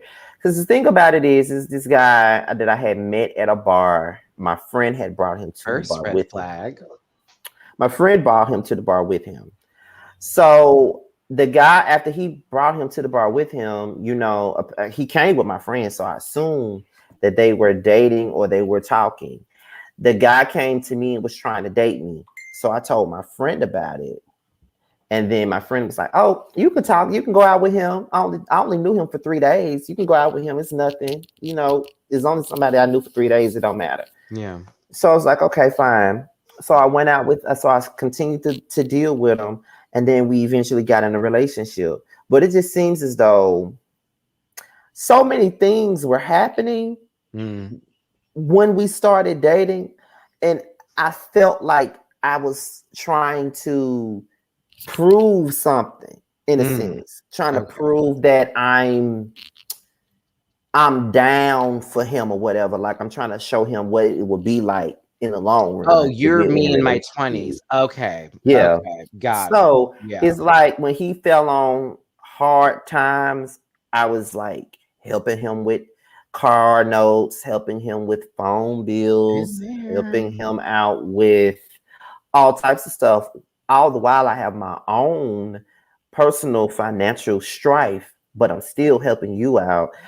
And what's really crazy to me is even in the midst of all of that, we wasn't even having sex because every time I wanted to have sex, he didn't want to. So it was kind of like, I'm not having sex with you, but yet you're getting whatever you want from me. Yeah, but you're not having sex with me. Not saying that sex is the only thing that matters, but me being me with a high sex drive and also being an Aquarius, I can't be with a man and I'm not having sex with him. Luckily, I didn't cheat on him because there's so many people that was trying to fuck on me while I was with him, and I didn't bite it at all. I could have, but I didn't. So I would say the biggest thing that let me know that it really wasn't worthy of it was when I found myself at a situation where I lost my home and I had to move into a hotel for 3 months. And he knew what was going on. And don't you know that the third day I was sitting in this hotel, I woke up that morning, I was in the bathroom and I get a text message from him and he says, "Good morning, babe." And I responded. Next thing you know, this man said, Can you pay my car note?"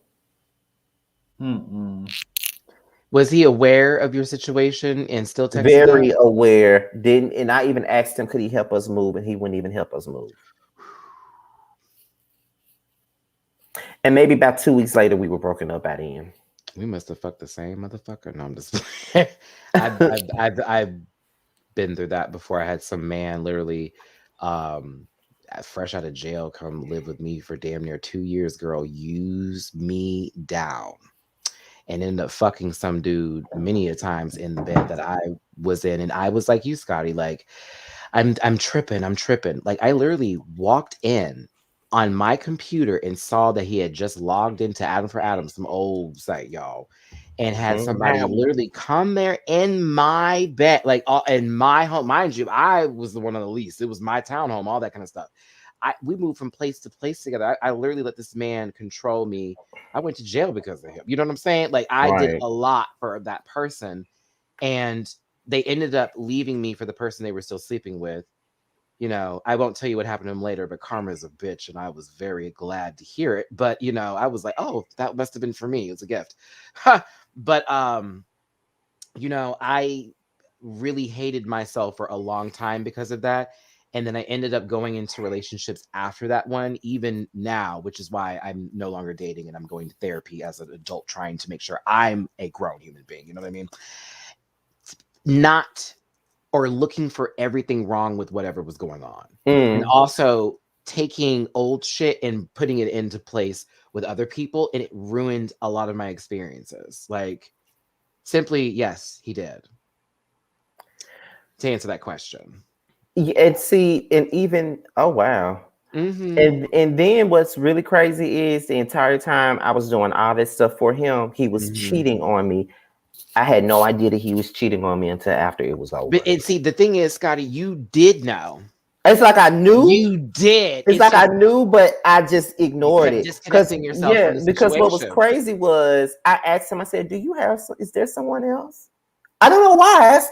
I just flat out asked him that And one he thought time. about his options, and he knew the person he was fucking didn't have the money, but you did. So I ain't gonna tell him the truth. Let me go ahead and baby, when I tell you I can run these boards and scenarios now, these people me can't play too. with me. Yes, I was like, is there someone else? He was like, no, why would you say that? It's no. And then it's like we broke up, and maybe like 3 days later, he changed his relationship status to in a relationship. He never changed it when I was with him. But soon after we break up, he changes his relationship status on Facebook to in a relationship. So when I text him about it, I said, "Oh, so basically, that was like a slap in my, like a punch in the mouth to me."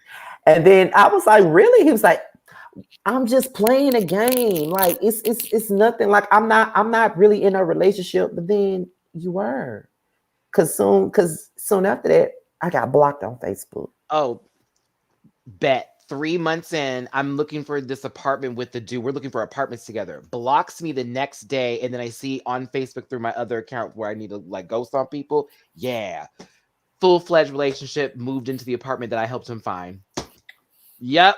That is so crazy. That, my dear friends, is why I run bitches over with my vehicle. That right there. See what I'm saying? That right there is the reason I'm gonna catch your ass in the street. And literally. I'm gonna run your big ass over. And I'm like mean and shit. I'm actually like extremely sweet and like a puppy, especially in relationships. And that's why I always feel like I will be taken advantage of, which is where I'm trying to get my strength now through talking out my issues, because I can't do this no more. I want to be married. I want a house. I want a nice little yard. Maybe kid. I'm thinking of these things now. You know, I'm a little older. I'm a 35. You know what I'm saying? So I just am not going to go into the next situation carrying whatever I had, whatever doubts were there. I have to remove that shit, Scotty. Just like you, Terrence, Josiah, all of us have to, because if we bring it in, it's hard. Oh my God, it's so hard to get it away, because even after like to go through all of that. Oh Lord, I'm getting chills in my spine. Hey, that's truth hitting you. That's all that is. To go through all of that at the same time, like I literally, like that was like a rough ass time. Like me and Terrence had just started becoming friends around that time. I barely even knew Terrence then. I remember calling him, telling him about, I didn't tell him about my relationship status, but I told him about my living situation.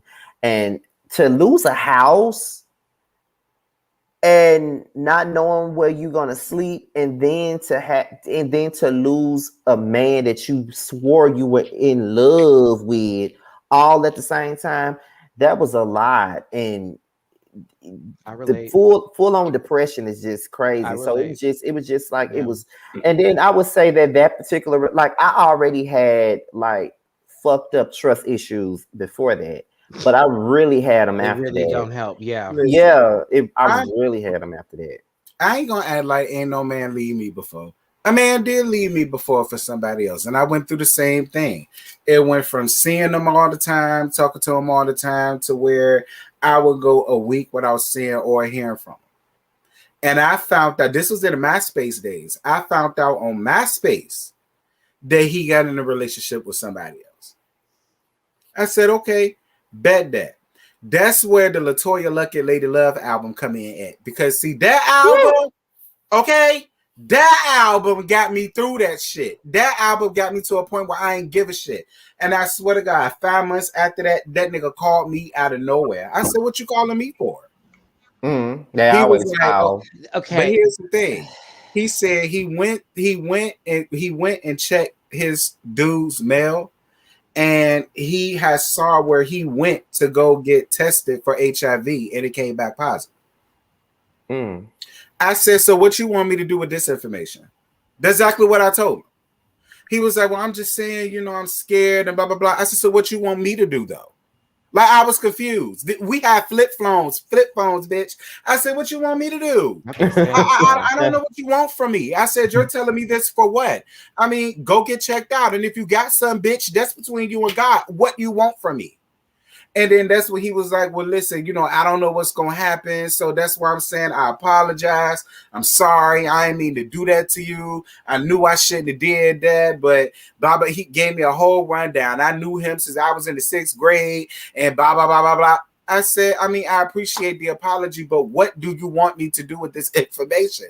Like, that was my whole question. I don't know what you want me to say to you right now. They want sympathy. Yeah. Thank God he didn't have it. He ain't catch nothing. And I told him, I said, well, I'm glad you didn't catch anything, but goodbye. Okay, because he swore up and down I was gonna take him back and we was gonna work out I just want to be friends. I don't want to be friends with you. I don't want to be friends with a nigga that I was with for 2 years and he just left me at the drop of a dime and was gone for 5 months and now he's back. Like, what makes you think I want to be friends with you now? Well, the topic at hand, Josiah, was what was the dumbest thing you ever done in a relationship. But basically, we're talking about our badass relationship. Yeah. Horrible ass relationships. Yeah. I go on and on about horrible ass relationships because I've told a story about a man that I was dating and he got engaged 3 times on me in an 8 month span. Lord, mine was 6, yours was 8. Engaged. I have to explain that. Somebody got engaged on me too. Yeah. I've had my share of being, okay, I'm not gonna lie. I have never been a perfect person. My first relationship, granted, I was 17, I was young. It didn't work out because he was a hoe.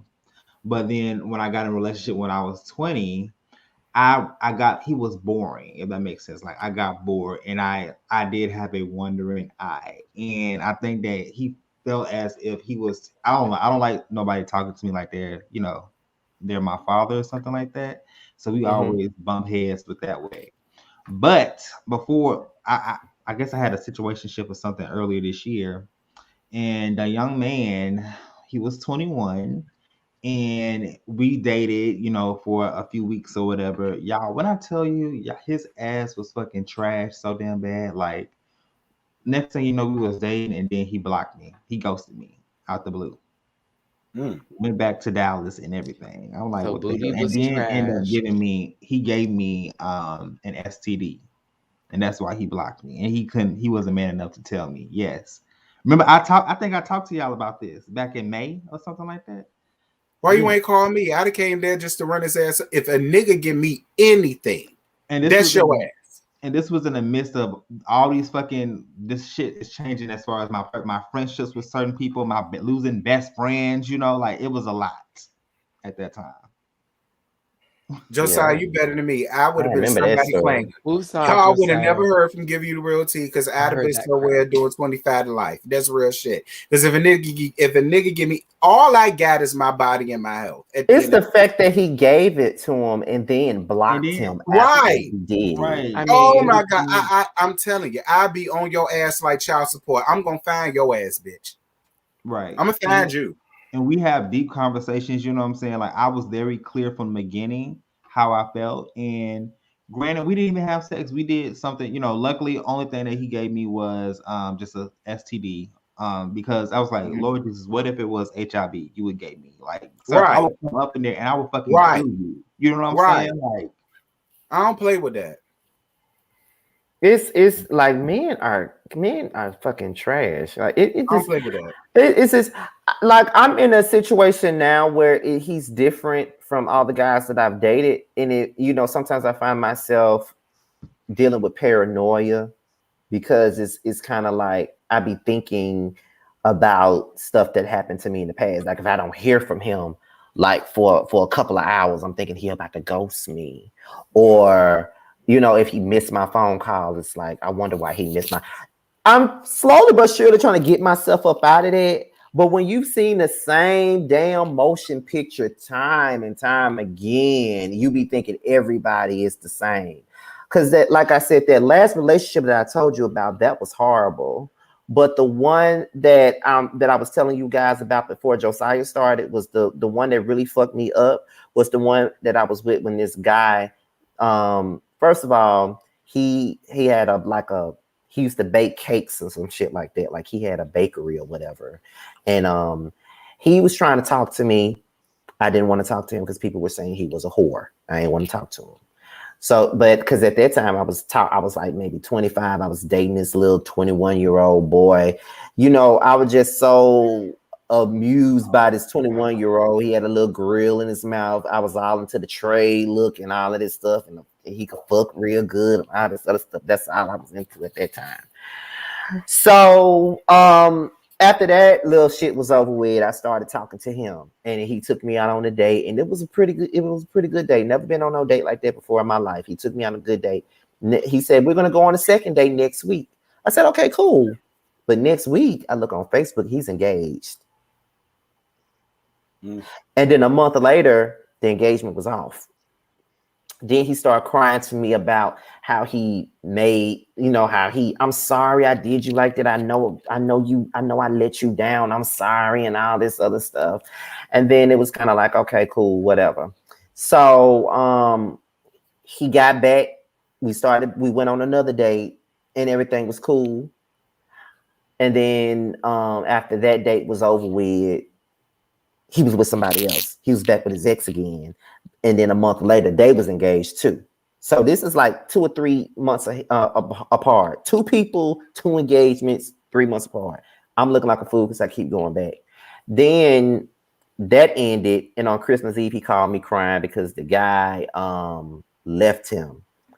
And here I am feeling so bad for him. Like, oh my God. The nerve. Horrible, blah, blah, blah, blah, blah. You better than me. So my birthday, 2 months later on my birthday, he decided to take me on a trip. He paid for everything. My clothes, the hotel room, the shoes I had on. He paid for everything. I didn't have to spend my money on nothing. He paid for everything. Only for him to bring me back home, and he's engaged again for the 3rd time. And I'm just like, again, and I was just like, this cannot be happening to me. This sounds like some shit that you watch on TV. Like, I have never in my life went through no shit like this before in my life. And luckily, our situation wasn't public. It was pretty much private, but I felt humiliated at the same time because there were people that knew about the situation. And I just felt completely humiliated by him. And after that, because I was angry at him, he made me feel like I was wrong for being angry with him, or I was wrong for not wanting to talk to him. And maybe about a year later, maybe later on later on that year, they got married, and a year later they got divorced, only for the dude that he married to come for me on Facebook one time because of some other shit. I don't know why. We never even had a conversation. So I feel like maybe when they were together and I was getting nudes and stuff sent to me while he was with him, he probably seen that he had been texting me and stuff like that, and he probably got mad and wanted to kill me at that point. But I never had nothing. I had to take a sip for you, friend. Right. Listen. It kept horrible. Couldn't have been me. Horrible. Let me tell you something, sister. Couldn't have been me. Not you, Tyson. Scotty, from everything you just said, what can you tell us that is not going to happen to you again? It's your kindness, my friend. Mm-hmm. It's a lovely trait. Mm-hmm. God bless you for having it. But you're going to have to throw some nuts in someone's face the next time. Yes. You feel what I'm saying? Yes. Because your compassion and empathy has definitely been taken advantage of from these stories you've told us today. Mm-hmm. I'm going to therapy, y'all. So I'm not no therapist, but I actually am going to I'm actually getting my mind together. So I'm here giving my time with you as a brother, right? Hey, Niecy. You have got to, and I promise you this, not become jaded, not become bitter, and not become weak because of you being taken advantage of here, but become somebody who has overcome those issues. Okay. So the next time you date somebody or you're interested in someone again, it's not so much a red flag to be looking for. Throw that away. I'm about to cry. Just remind yourself of what you're asking for. And Scotty, if you don't feel good about it, it's okay to walk away. Yes. Like when I tell you, absolutely walk, not run, yes. not violently scream, walk away. Do you know it's okay to tell people how you feel? Do you know it's really okay to tell people that it's not okay and this makes me uncomfortable? And do you know it's okay to cry? Like that is what I've learned over these last couple of years, which is why my ass been single, this and the other. I'm going to take somebody who can take all of this, and I'm going to also receive what they give me and I'm going to compromise where I can. And if I can't, then it's not going to work. But I'm going to know before we go any further than this, because once again, I'm 35. I'm too old for this fucking shit. So I'm not about to go through the peanut butter and jelly phases again. So I don't even have dating apps. I'll meet you how I meet you. It could be Instagram, it could be in person, it could be at the gas station. Either way, I have to let things happen organically, and so do you. Right. With that being said, because of your kindness being so organic, remind yourself to protect that. Yep. Save that kindness for those who love you and give back to you. Friendships, family, this, and the other. But not for nobody that you know for 3 months, 2 months, 1 month, 6 months, 5 months, or a year. And I got your back on that. I'm just saying, I got your back as a friend on that one. Like, if you ever want to call me for some pastor, I got you, bitch. Okay, because I've lived, honey. I haven't even told y'all half my goddamn stories. Okay, be here. Right. I get you feel me? Right. I couldn't. I almost wasn't here. You feel me? So, like, do not take those moments as rocks in your pockets while you're walking through the river, bitch. Remind yourself that you know how to swim, and keep reminding yourself. Exactly. Because I've been through that, Scotty. I've been through things where people done got married, done had babies, done did this, done did that, and that turned me to who I am now. I see it for what it is, and either I choose to stay in it or I get out of it. When I used to choose to stay in it, I used to always ask myself, why am I here? And I felt real stupid for saying that to myself. Because it's like, you know this isn't right. And you know any other time you wouldn't be here, what the hell is wrong with you? You know what I'm saying? Like, I've been there. I've been in the point where I know somebody doing me wrong. And I'm just still here. Listen, you know your core. I've been there. You know your core. You know the things that there's always 5 things that pull you in as a person. And you know what that is. Don't let no one take this. Don't let no one take that. Don't let no one take that. That's all you got. Yeah. Because once someone gets in that core and they start to fuck around with it, they take pieces. And now you got to go find them again. Josiah, same thing for you, baby, listening to your story when it comes to that. I actively think you should start seeking out talking about that more. Say with the therapist. It's already no, already okay. About it. Either way, when it comes to something like this, it's about recognizing the strength that is already you and not allowing the next person to come in and say, you know what, I want to know you don't. What you want to do is love this, and that's it. And that's it. Now, if I got something wrong and I can recognize that, I'm gonna change that motherfucker. But if it ain't for me, it's not for me. Or one more time, if it ain't for me, it's not for me. I don't like certain stuff, so I ain't gonna deal with it. Right. Period. In other words, stop wasting your time on people that is conditioned to not understand you or who you are. Because I've been there. I've been with people, and I kept explaining myself, explaining who I am, explaining the person I am, why I feel the way I feel. And after a while, it's like, nigga, I'm sick of explaining who I am. So I'm just I'm gonna exclude myself from the situation, and I'm gonna let you figure it the fuck out. Because while you still doing that, time is still going on. I lost both my parents. After that, I have no more time for no bullshit. And I'm 33. Yeah. I have no more time for no foolishness. And I don't never want to, because like I said, I'm dealing with someone now. And I never want to bring that old energy into that situation. You don't. You know what I'm saying? That's the blessing of a new situation. You don't have to use the same answers on a different test. That's right. Now, that's one for you. You do not have to use the same answers on a different test. It's okay to feel uncomfortable as long as you're comfortable with telling someone you're uncomfortable. But you know what's really crazy about it is that he is different from all the other guys that I've dated, so it can be scary because I'm used to being the one that's giving so much, but he gives just as much as I do. Or if I'm in need of something, I don't like to ask, but he knows that I am in need of something and he gives it to me, just like he did yesterday. He just gives it. Like, I've never experienced that before. So sometimes it can be scary. Feel it. No, own that. Let me tell you something. Own that moment. Maybe if you need to light a candle, put on some Sade later, and bite that bathtub up, you feel your fantasy. Right. Let me tell you something. When I've had someone do something for me that has blown my mind, I do nothing but thank the Lord. And then after that, I'm also putting it on myself that yes, I do deserve this kind of feeling. I deserve to be happy about this. I'm happy for you, bitch. I can be even a little bit jealous. Put that in the blogs. Okay. Because I would like something like that right now, but I'm also healing.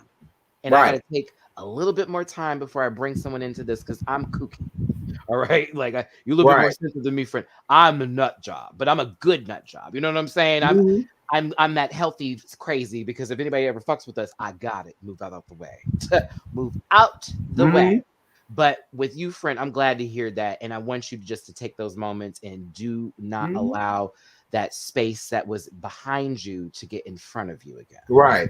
And you know what? I'm glad that we're having this conversation. I really wasn't expecting it to get so deep as it is tonight. It's but this is the type of this what happens. This is the kind of conversations that I wanted us to have on here anyway, because it obviously can help other people because they're talking about it in the comments.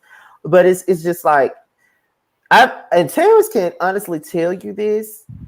I can honestly find, even Josiah can tell you this. Sometimes I can find myself questioning my own self, and I'll be like, Terrence, have you ever felt like I do such and such and such and such? Have you ever felt blah blah blah? And he's like, no, I never felt that way. You know, sometimes I be self-aware. That's all. Question myself. That's fine because at least you're asking yourself, what are you doing versus allowing whatever actions to take place that could be negative and harmful for somebody. As far as I'm concerned, what you're doing is what a normal person would do. Bitch, I talk to myself every day. Okay, I make fun of myself for doing dumb shit. Girl, did you leave without your shades? You know you need your bitch blockers. All that kind of little shit. Also, you asking those questions, Scotty, is you just trying to figure out, am I in the right direction? That just means you're growing. If I'm going to look at it that way, I don't find that to be auspicious or weird at all. That's just something that you need to do to be okay with yourself. Hey, I may have said something crazy. You know, would that sound crazy when I said that? I have to ask certain friends. I don't ask all friends. Certain friends that will tell me the truth. Was I a little loud? Did I rock off a little bit? Did I go a little too deep? Even when I came in at you today, when I was talking to you, you caught that was the big brotherness of it, which is what I was trying to do, which, you know, it wasn't me being maliceable at all, but it was me being like, we gonna be here. You go, calm down, sis. We got you. Don't worry. I got you. And I'm doing this now with you to let you know in front of all these people in this late Friday evening. Okay. That's why I said, ask Jamar. Jamar will tell you, become late night. If we ever are hanging out, we will be having these conversations. I'm always like this at night. This is the time to open up. And I'm going to tell you something, Scotty. I'm going to tell you something. Do not allow some past fuck niggas to mess up your Prince Charming. Don't do that. All right? If you got something and you know it's good and he's showing you what it is, but you're still like, because it's such and such don't do that. All right?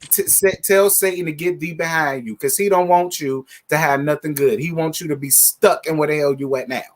Don't allow him to do that to you. If you got something good and somebody good and you know it's for you, go after that. Don't allow that ass to come into that because that happens. We do it all the time. That's why trash gets thrown away and seeds get planted.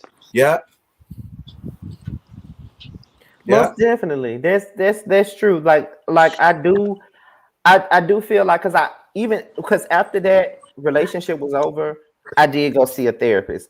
I didn't go consistently like I should have, but I did go see someone, and I just came out and said everything that I felt in regards to relationships, because I was just at a point to where I just felt like it wasn't it I'm gonna always be. I had gotten to the point to where I'm just gonna be out here just doing whatever I want to do at this point. Just gonna be. It's good you saw the therapist. That's one thing as Black men, and I have to say that specifically in this community. Okay. We are very not aware of our own mental health.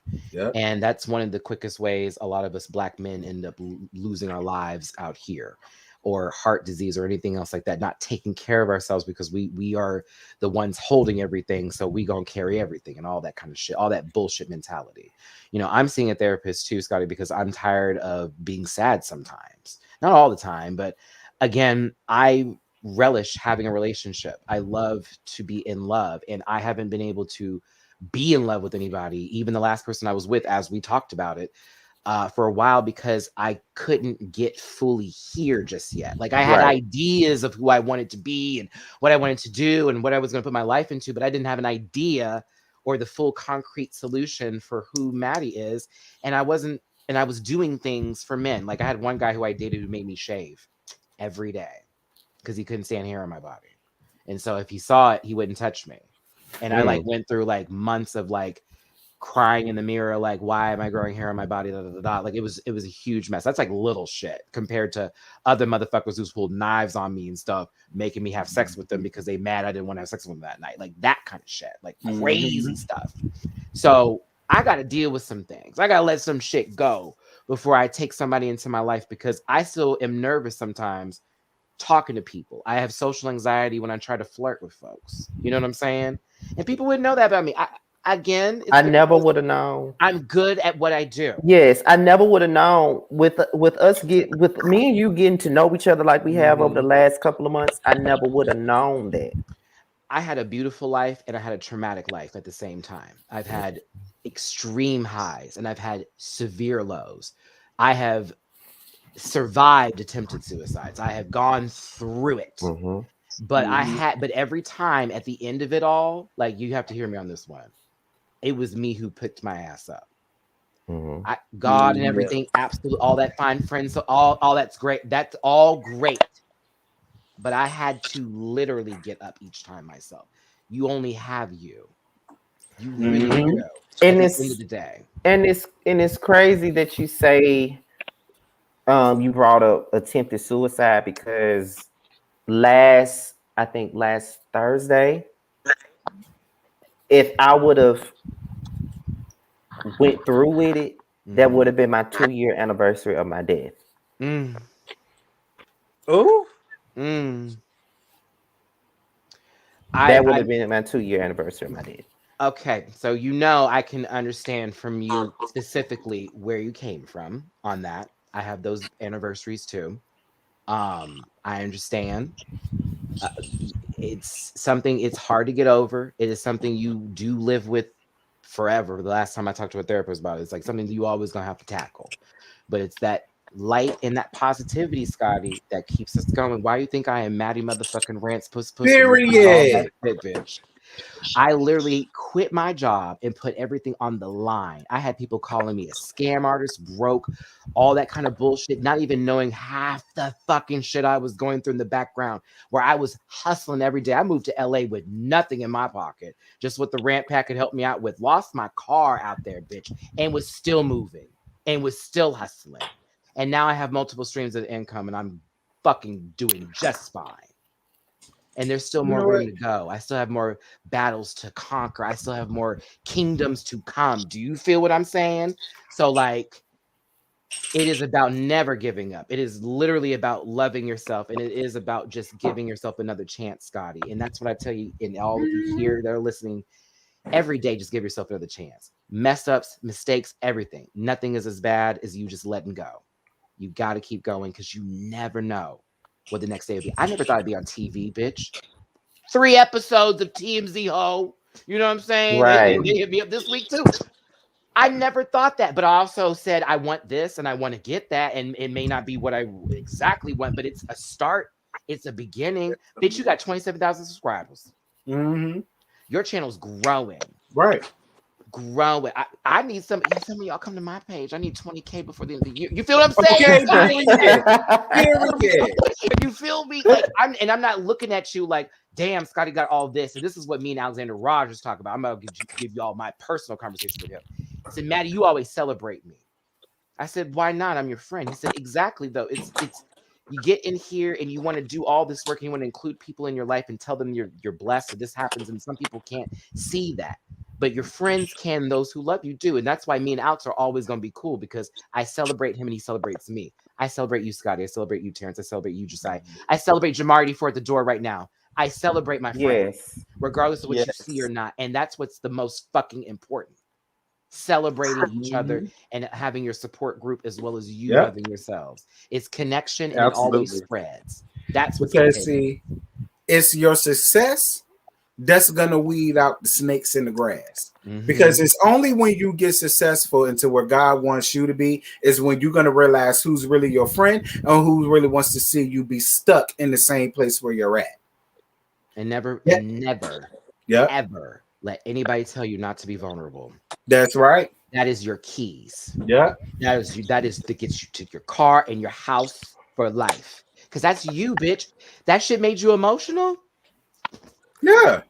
That shit made you mad. Because I am not, like, I'm telling you, I am very hardened. I don't get vulnerable. I don't show emotion. I don't That's do fine. That's a Pokemon. That's a whole move. Defense up. I feel you. I swear I don't. Like, I don't show how I feel at all. It's okay. But because people see me up here and they don't know I cried all week. I really did. I was crying all week. But when I get up here, I put all of that aside and I'm me. Now, don't get me wrong. I tell people if I seem a little whatever, blah, blah, blah, but I still do what I got to do up here. And that, again, is another reason why I do appreciate this. Because I don't want to just stay into that place. And it's funny because I never would have thought that I would have found friends or have camaraderies up here on YouTube. I never thought that a million years in my life. People will understand how I feel. I never thought that. You let yourself be open to it. And that's how that happened. Right? That's true. You know what I'm saying, Scotty? Listen, we had a connection with Jamar. We did. And then here we are. We had blogs written about us. Nonsense. nonsense, child. But like, honestly, in reality here, Scotty, and everybody listening, I'm glad you're taking this in because I'm speaking from the heart here, as I always motherfucking do. When you say that you are scared to show your emotions and you don't want to show them, you know what, Scotty, you don't have to, because I know you have them. If you need to call me friend to cry, call me, bitch. I'm good for that. I'm that girl because I cry, bitch. So I'm gonna cry with you. I'm gonna tell you something. I want to say maybe it was maybe a week or two ago. I really had not been talking to nobody like that. I hadn't even had the chance to talk to you two about anything. Josiah just so happened to text me one day. And I think I don't know what Josiah was texting me about. Josiah was probably texting me about our Monday night panel. That's probably what he was texting me about that night. It wasn't on no personal stuff that particular night, but I think he was probably texting me about our panel. And then he went on to ask me how I was doing. And then it was just like when he asked me that, I just said, I'm doing. That's what I said. And so Josiah had asked me, well, what's wrong? And then he said, do you need me to call you? See, I call. I don't even ask that. Yeah. Once you say I'm doing, I'm like, oh, no, bitch. Ask Mr. Washington. I'm like, oh, no. Something that's not how we text. Yeah. You know what I'm saying? It's like, oh, no. I was like, I'm doing. And Josiah was like, well, do you need me to call you? And then I said, if you want to. I was just, you know, and he did. And then I was like, you know what? When we started talking, I was like, you know what? Hold on for a second. Then I got to crying and all this other stuff. Because at that time, I had just lost a childhood friend of mine the second week of October. Then maybe 2 weeks later, I had a classmate that passed. And then here we are 2 weeks from then, you know, last week's. I find out that an uncle of mine has been dead since September the 5th, and we didn't even know. And on the same day, a woman that I grew up with, because I used to spend the night at her house all the time, I was hanging around her kids and stuff, she died of a heart attack. Literally, her daughter left to go get some sweet tea. She told her, I want some sweet. Can you go to the store? Can you go? Her daughter said, I'm going to McDonald's. And then she said, can you get me a sweet tea while you out? And she said, yes. Only 5 minutes, her daughter left. She was even texting her on her phone while she was driving away. And then her daughter realized that she left her debit card at home. She turned around and her mother was laying out. Mm-hmm. Mm. I get it. That's And how I was with my mom. I was like, talked to my mom on Saturday. yeah. And she told me she wasn't feeling too good. She was gonna have to call me back. I said, that's fine, mama, do what you want to do.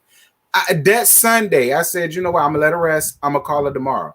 Before I even had a chance to get on the phone and call her, that's when my brother called me and told me they was giving my mama CPR.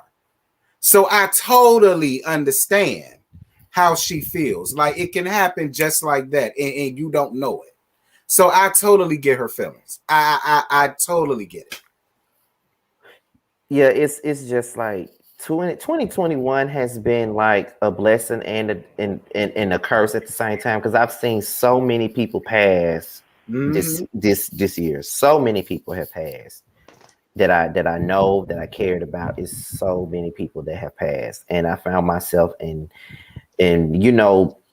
bouts of depression here and there. I have a week where I'm pretty much depressed, and then I snap out of it for a little while. You're human, honey. Yeah.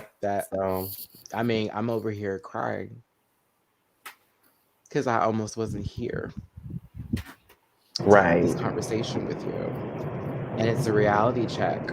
And, life is precious. And that's why we're talking the way we're talking to each other right now, because these moments need to be heard, and everybody has a voice. So, this is my emotional ass being emotional in front of you as an air sign, because someone says air signs are not emotional. I'm like, honey, I'm a Libra with a Virgo rising and a Gemini moon. Emotional. Okay.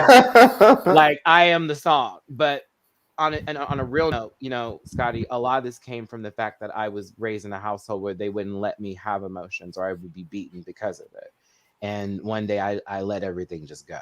You know what I mean? So they can't get it out if you need to, and don't worry about it. And at the same time, you know what journey you're on. You know what journey it is. You know what's gooey, Lil Kendra. Right. Yes. You don't stop. The train don't stop, bitch. That's really where it's at. But remind yourself of the passengers that came on also left, and some will stay. And that's what you need to keep it at. The ones that need to leave, stay in the back. I am not biracial. Both my parents are Black. But yes, that's the realization of it all, honestly. Like, true to yeah. No, I have no white parents, to people's dismay, unfortunately. One guy didn't date me because of that. He thought my mom was white, and I was like, she's Black, and she was like, I don't want to date you then. We can hear you, but we can hear your car too. Yeah, where the hell you going? Where you going? Mind y'all business. Mind our business. No, listen, I want to say I just love the brotherhood between everybody, and just, shout out to everybody being vulnerable and showing their emotions. Like, that's a beautiful thing. And to have these conversations, because a lot of people don't really have these type of conversations like that, Mm-hmm. So this is beautiful. It's like brotherhood. Yeah, exactly. That's what it's supposed to give anyway. Yeah, and to everybody who's keeping it on that same track here in the comment section, we appreciate it. We see the love. Absolutely. Yes, we do. We do. Totally. We do. I mean, it is what it is. Like, I feel like, because like I said, this is, and I'm gonna say this before we close out. Someone asked me, what is your favorite panel to do? What's your favorite YouTube show to do? Is it Boys Night Out? Is it your Monday night panel? Is it the Prelude with Jamar? And I said, my favorite thing to do is Boys Night Out. Even though the audience may be a tad bit smaller than my Monday night panel, it's not even about the audience for me. It's more so about the people that's up here on it, because I like it because these are people that are actual real friends, or people that are bonding or building a certain form of a brotherhood in a sense. You know what I mean? And I always make that known, because I said before, You have me and Jamar, who were friends for years, who have been friends for years. You have Jamar and Maddie, who have been friends for years. Me and Maddie's connection is the fact that we both share Jamar as a best friend, which has us building our bond. Mm-hmm. Me and Josiah have a growing friendship. It's been growing for the last year and it continues to grow. Terrence and I have had a growing, well, it's not necessarily growing at this point. That's best friend, just like Jamar is. That's best friend now. So Terrence and I have had a friendship for 2 years now. Because of me and Terrence and Josiah get to have a relationship, and their relationship is a growing relationship. Because of my relationship, because of Terrence's relationship with me, he gets to form one with Jamar. Because of his relationship with Jamar, he gets to form one with Maddie. Because Jamar and myself have a relationship with Maddie, Maddie gets to form a relationship with Terrence. That's the way it goes. It's a real connection. Yes, it was 5 guys brought together, but it's actual history there. So that's why I enjoy doing Boys Night Out, because of the whole brotherhood thing, because you don't really get to see that amongst LGBT men. You don't really get to see brotherhood. Or if you do see it, it's done in a particular way of viewing a specific kind of person, you know. Mm-hmm. But yeah, I appreciate you for bringing me here on this panel, Scotty. I know it'd be like late in the day sometimes and your boy be tired or whatever, but I show up, I'm here. It's great to be a part of another panel with all Black men once again, just like I have on my Sunday show. It was even requested that it be left that way.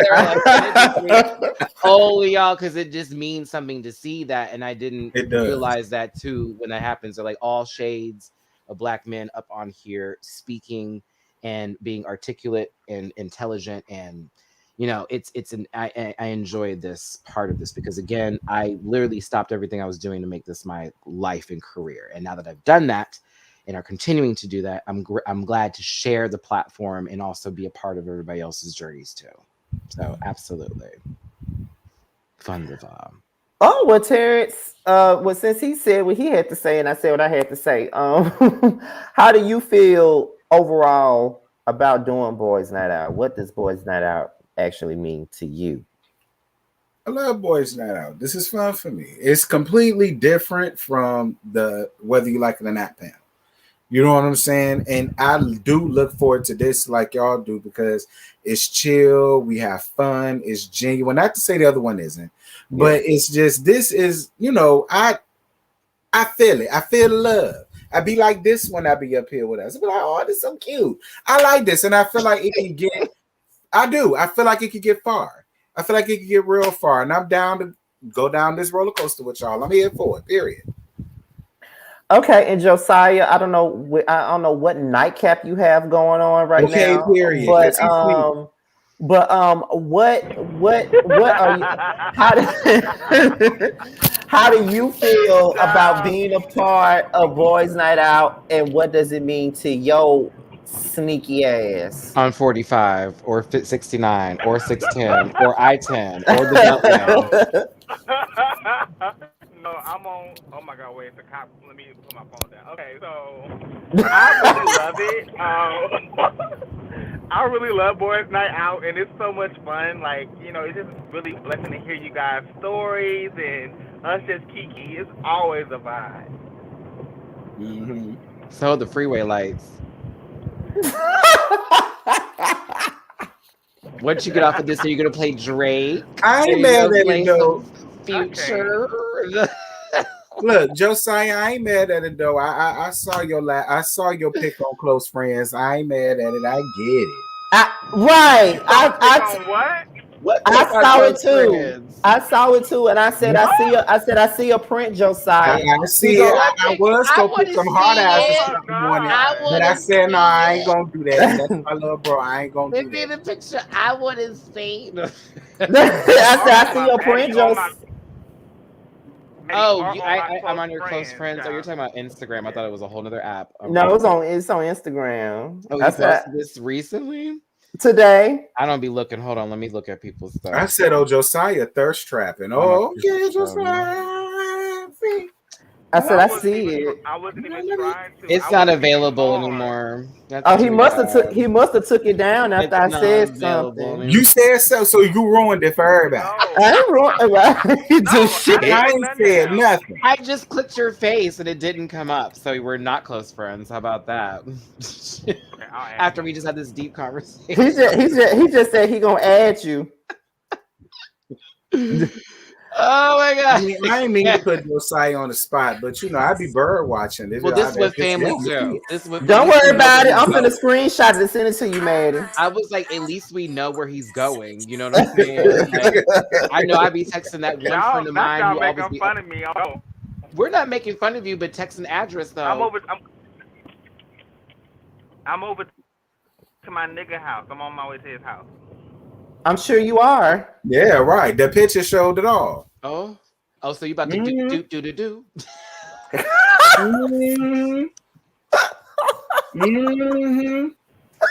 Whatever.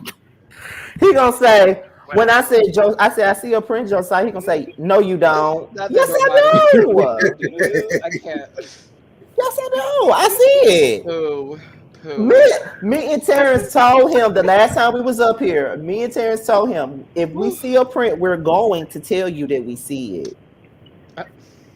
We're going to tell you that we see it. Oh my god. We're going to tell you. And you got secret admirers around here. Okay. Or something not so secret. And you don't want to be an admirer at all. I would be messy, but I ain't gonna do that. I ain't even gonna do that. Maddie, we're gonna have to tell you after the show is over. You're gonna have to. I already got half a blunt ready for it. Shoot, my God. We're gonna tell you when the show Let me is get over. my Artemis cat up in this gig since I have my Sailor Venus stuff happening here. Yes, God. Yes, God. Yes, God. See on the back, always on the front. All right. But with that being said, everybody, this has been entertaining and touching episode of Boys Night Out. This is the type of balance that when I first talked to Maddie about us revamping the show, this is exactly what I told him I wanted it to be. And what did I do, Scotty? I left you a long ass voice. Yes, you did. Like, so you want to keep this going? All right, let's talk about it. This is what we can do here. And Scotty said, I hear everything you're saying. We shall apply. Let's go. I said, all right. Game on, bitch. And this is exactly what we wanted it to be. This is exactly what we wanted it to be. We wanted it to be. He's not gonna know.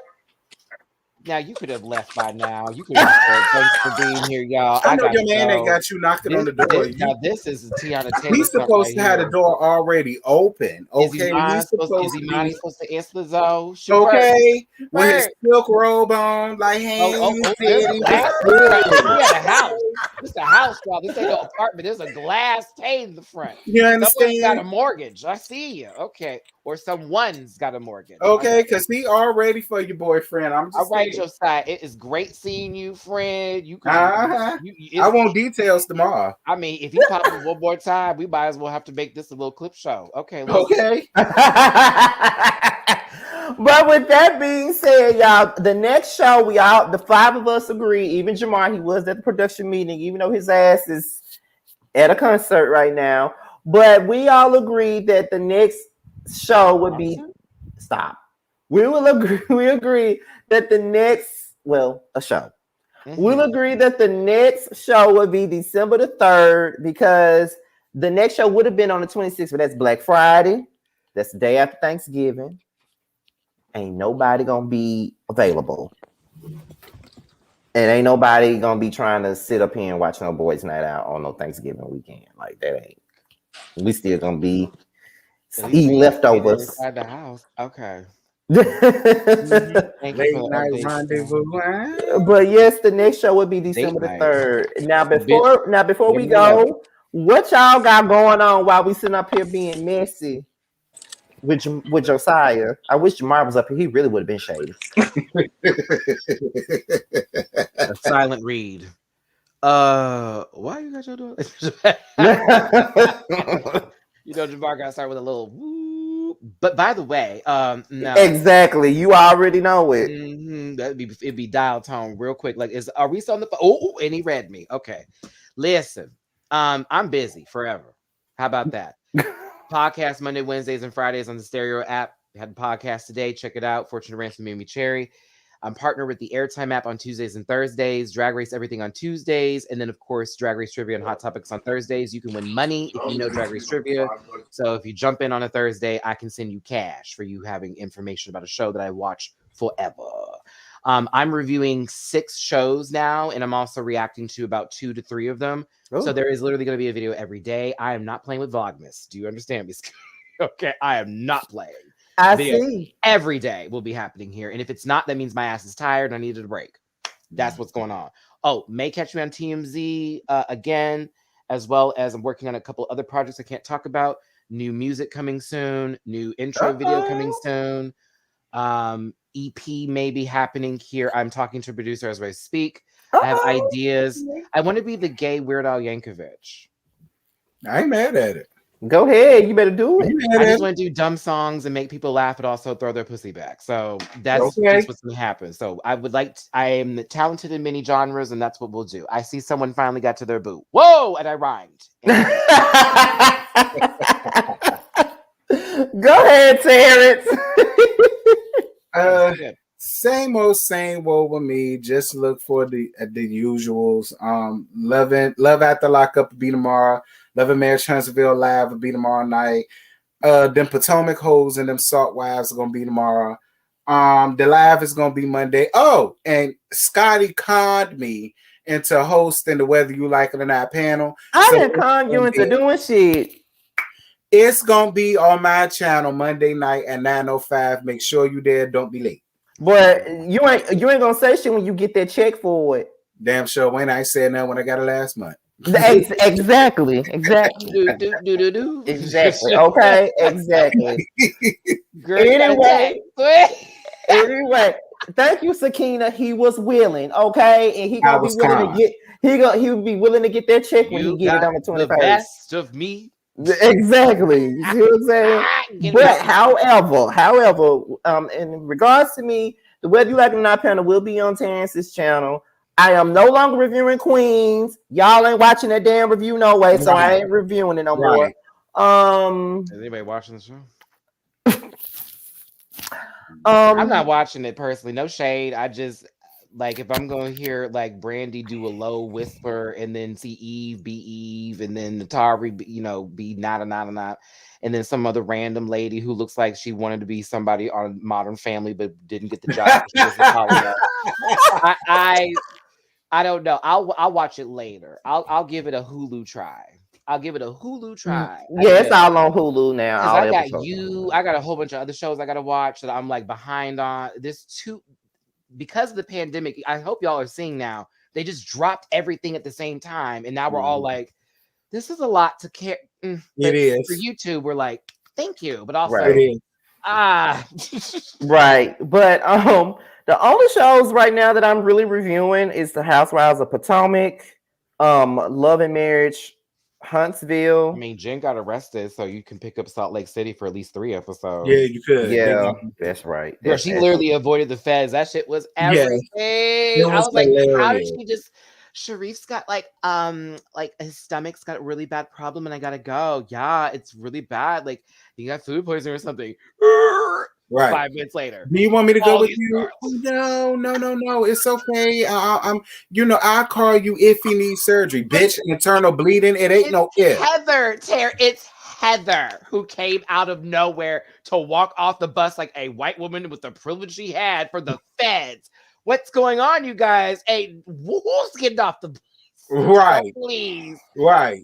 Oh my God, that shit was so funny to me. It was since y'all said that, I'm gonna have to tune in for that so I can see. Yeah, catch the last episode, at least for when Mary Cosby goes off for no flipping reason. Right.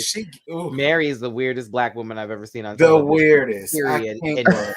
And we've seen Stacey Dash, so that should tell you something. You know what I'm saying? Like, there's weird and there's Mary Cosby.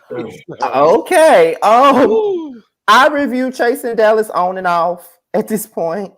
Dallas, I need to see the latest episode. I'm behind one. You ain't missing nothing. I know. And the Come Up Atlanta, I haven't reviewed it yet. I'm probably not gonna review it this season. So this week, I'm probably not gonna I review actually it. watched the Come Up Atlanta because of that fight that happened last season and all that twirling and stuff. And the boy still hasn't learned his lesson. Who's there? Who changed his name for no reason? And that. Yeah. So like, I have a feeling I know where this show is gonna go, and it's gonna be with the little Latino boy getting beat up by said individual. But I don't know. It's an interesting show with bad microphones, so I'm watching. That's how they all are. I mean, look, I don't have an issue with the Come Up, but it's just a lot of stuff going on right now. And I know you was waiting for my review, but it's just a lot of stuff going on right now. It's just like things that are getting more views. Oh yeah, I mean, you know, it's okay, Terrence. It's true. And I love Karan. I have no issues with Karan. I support it to come up New York. I support it to come up Miami. But it's just like for right now, it's just a lot going on. And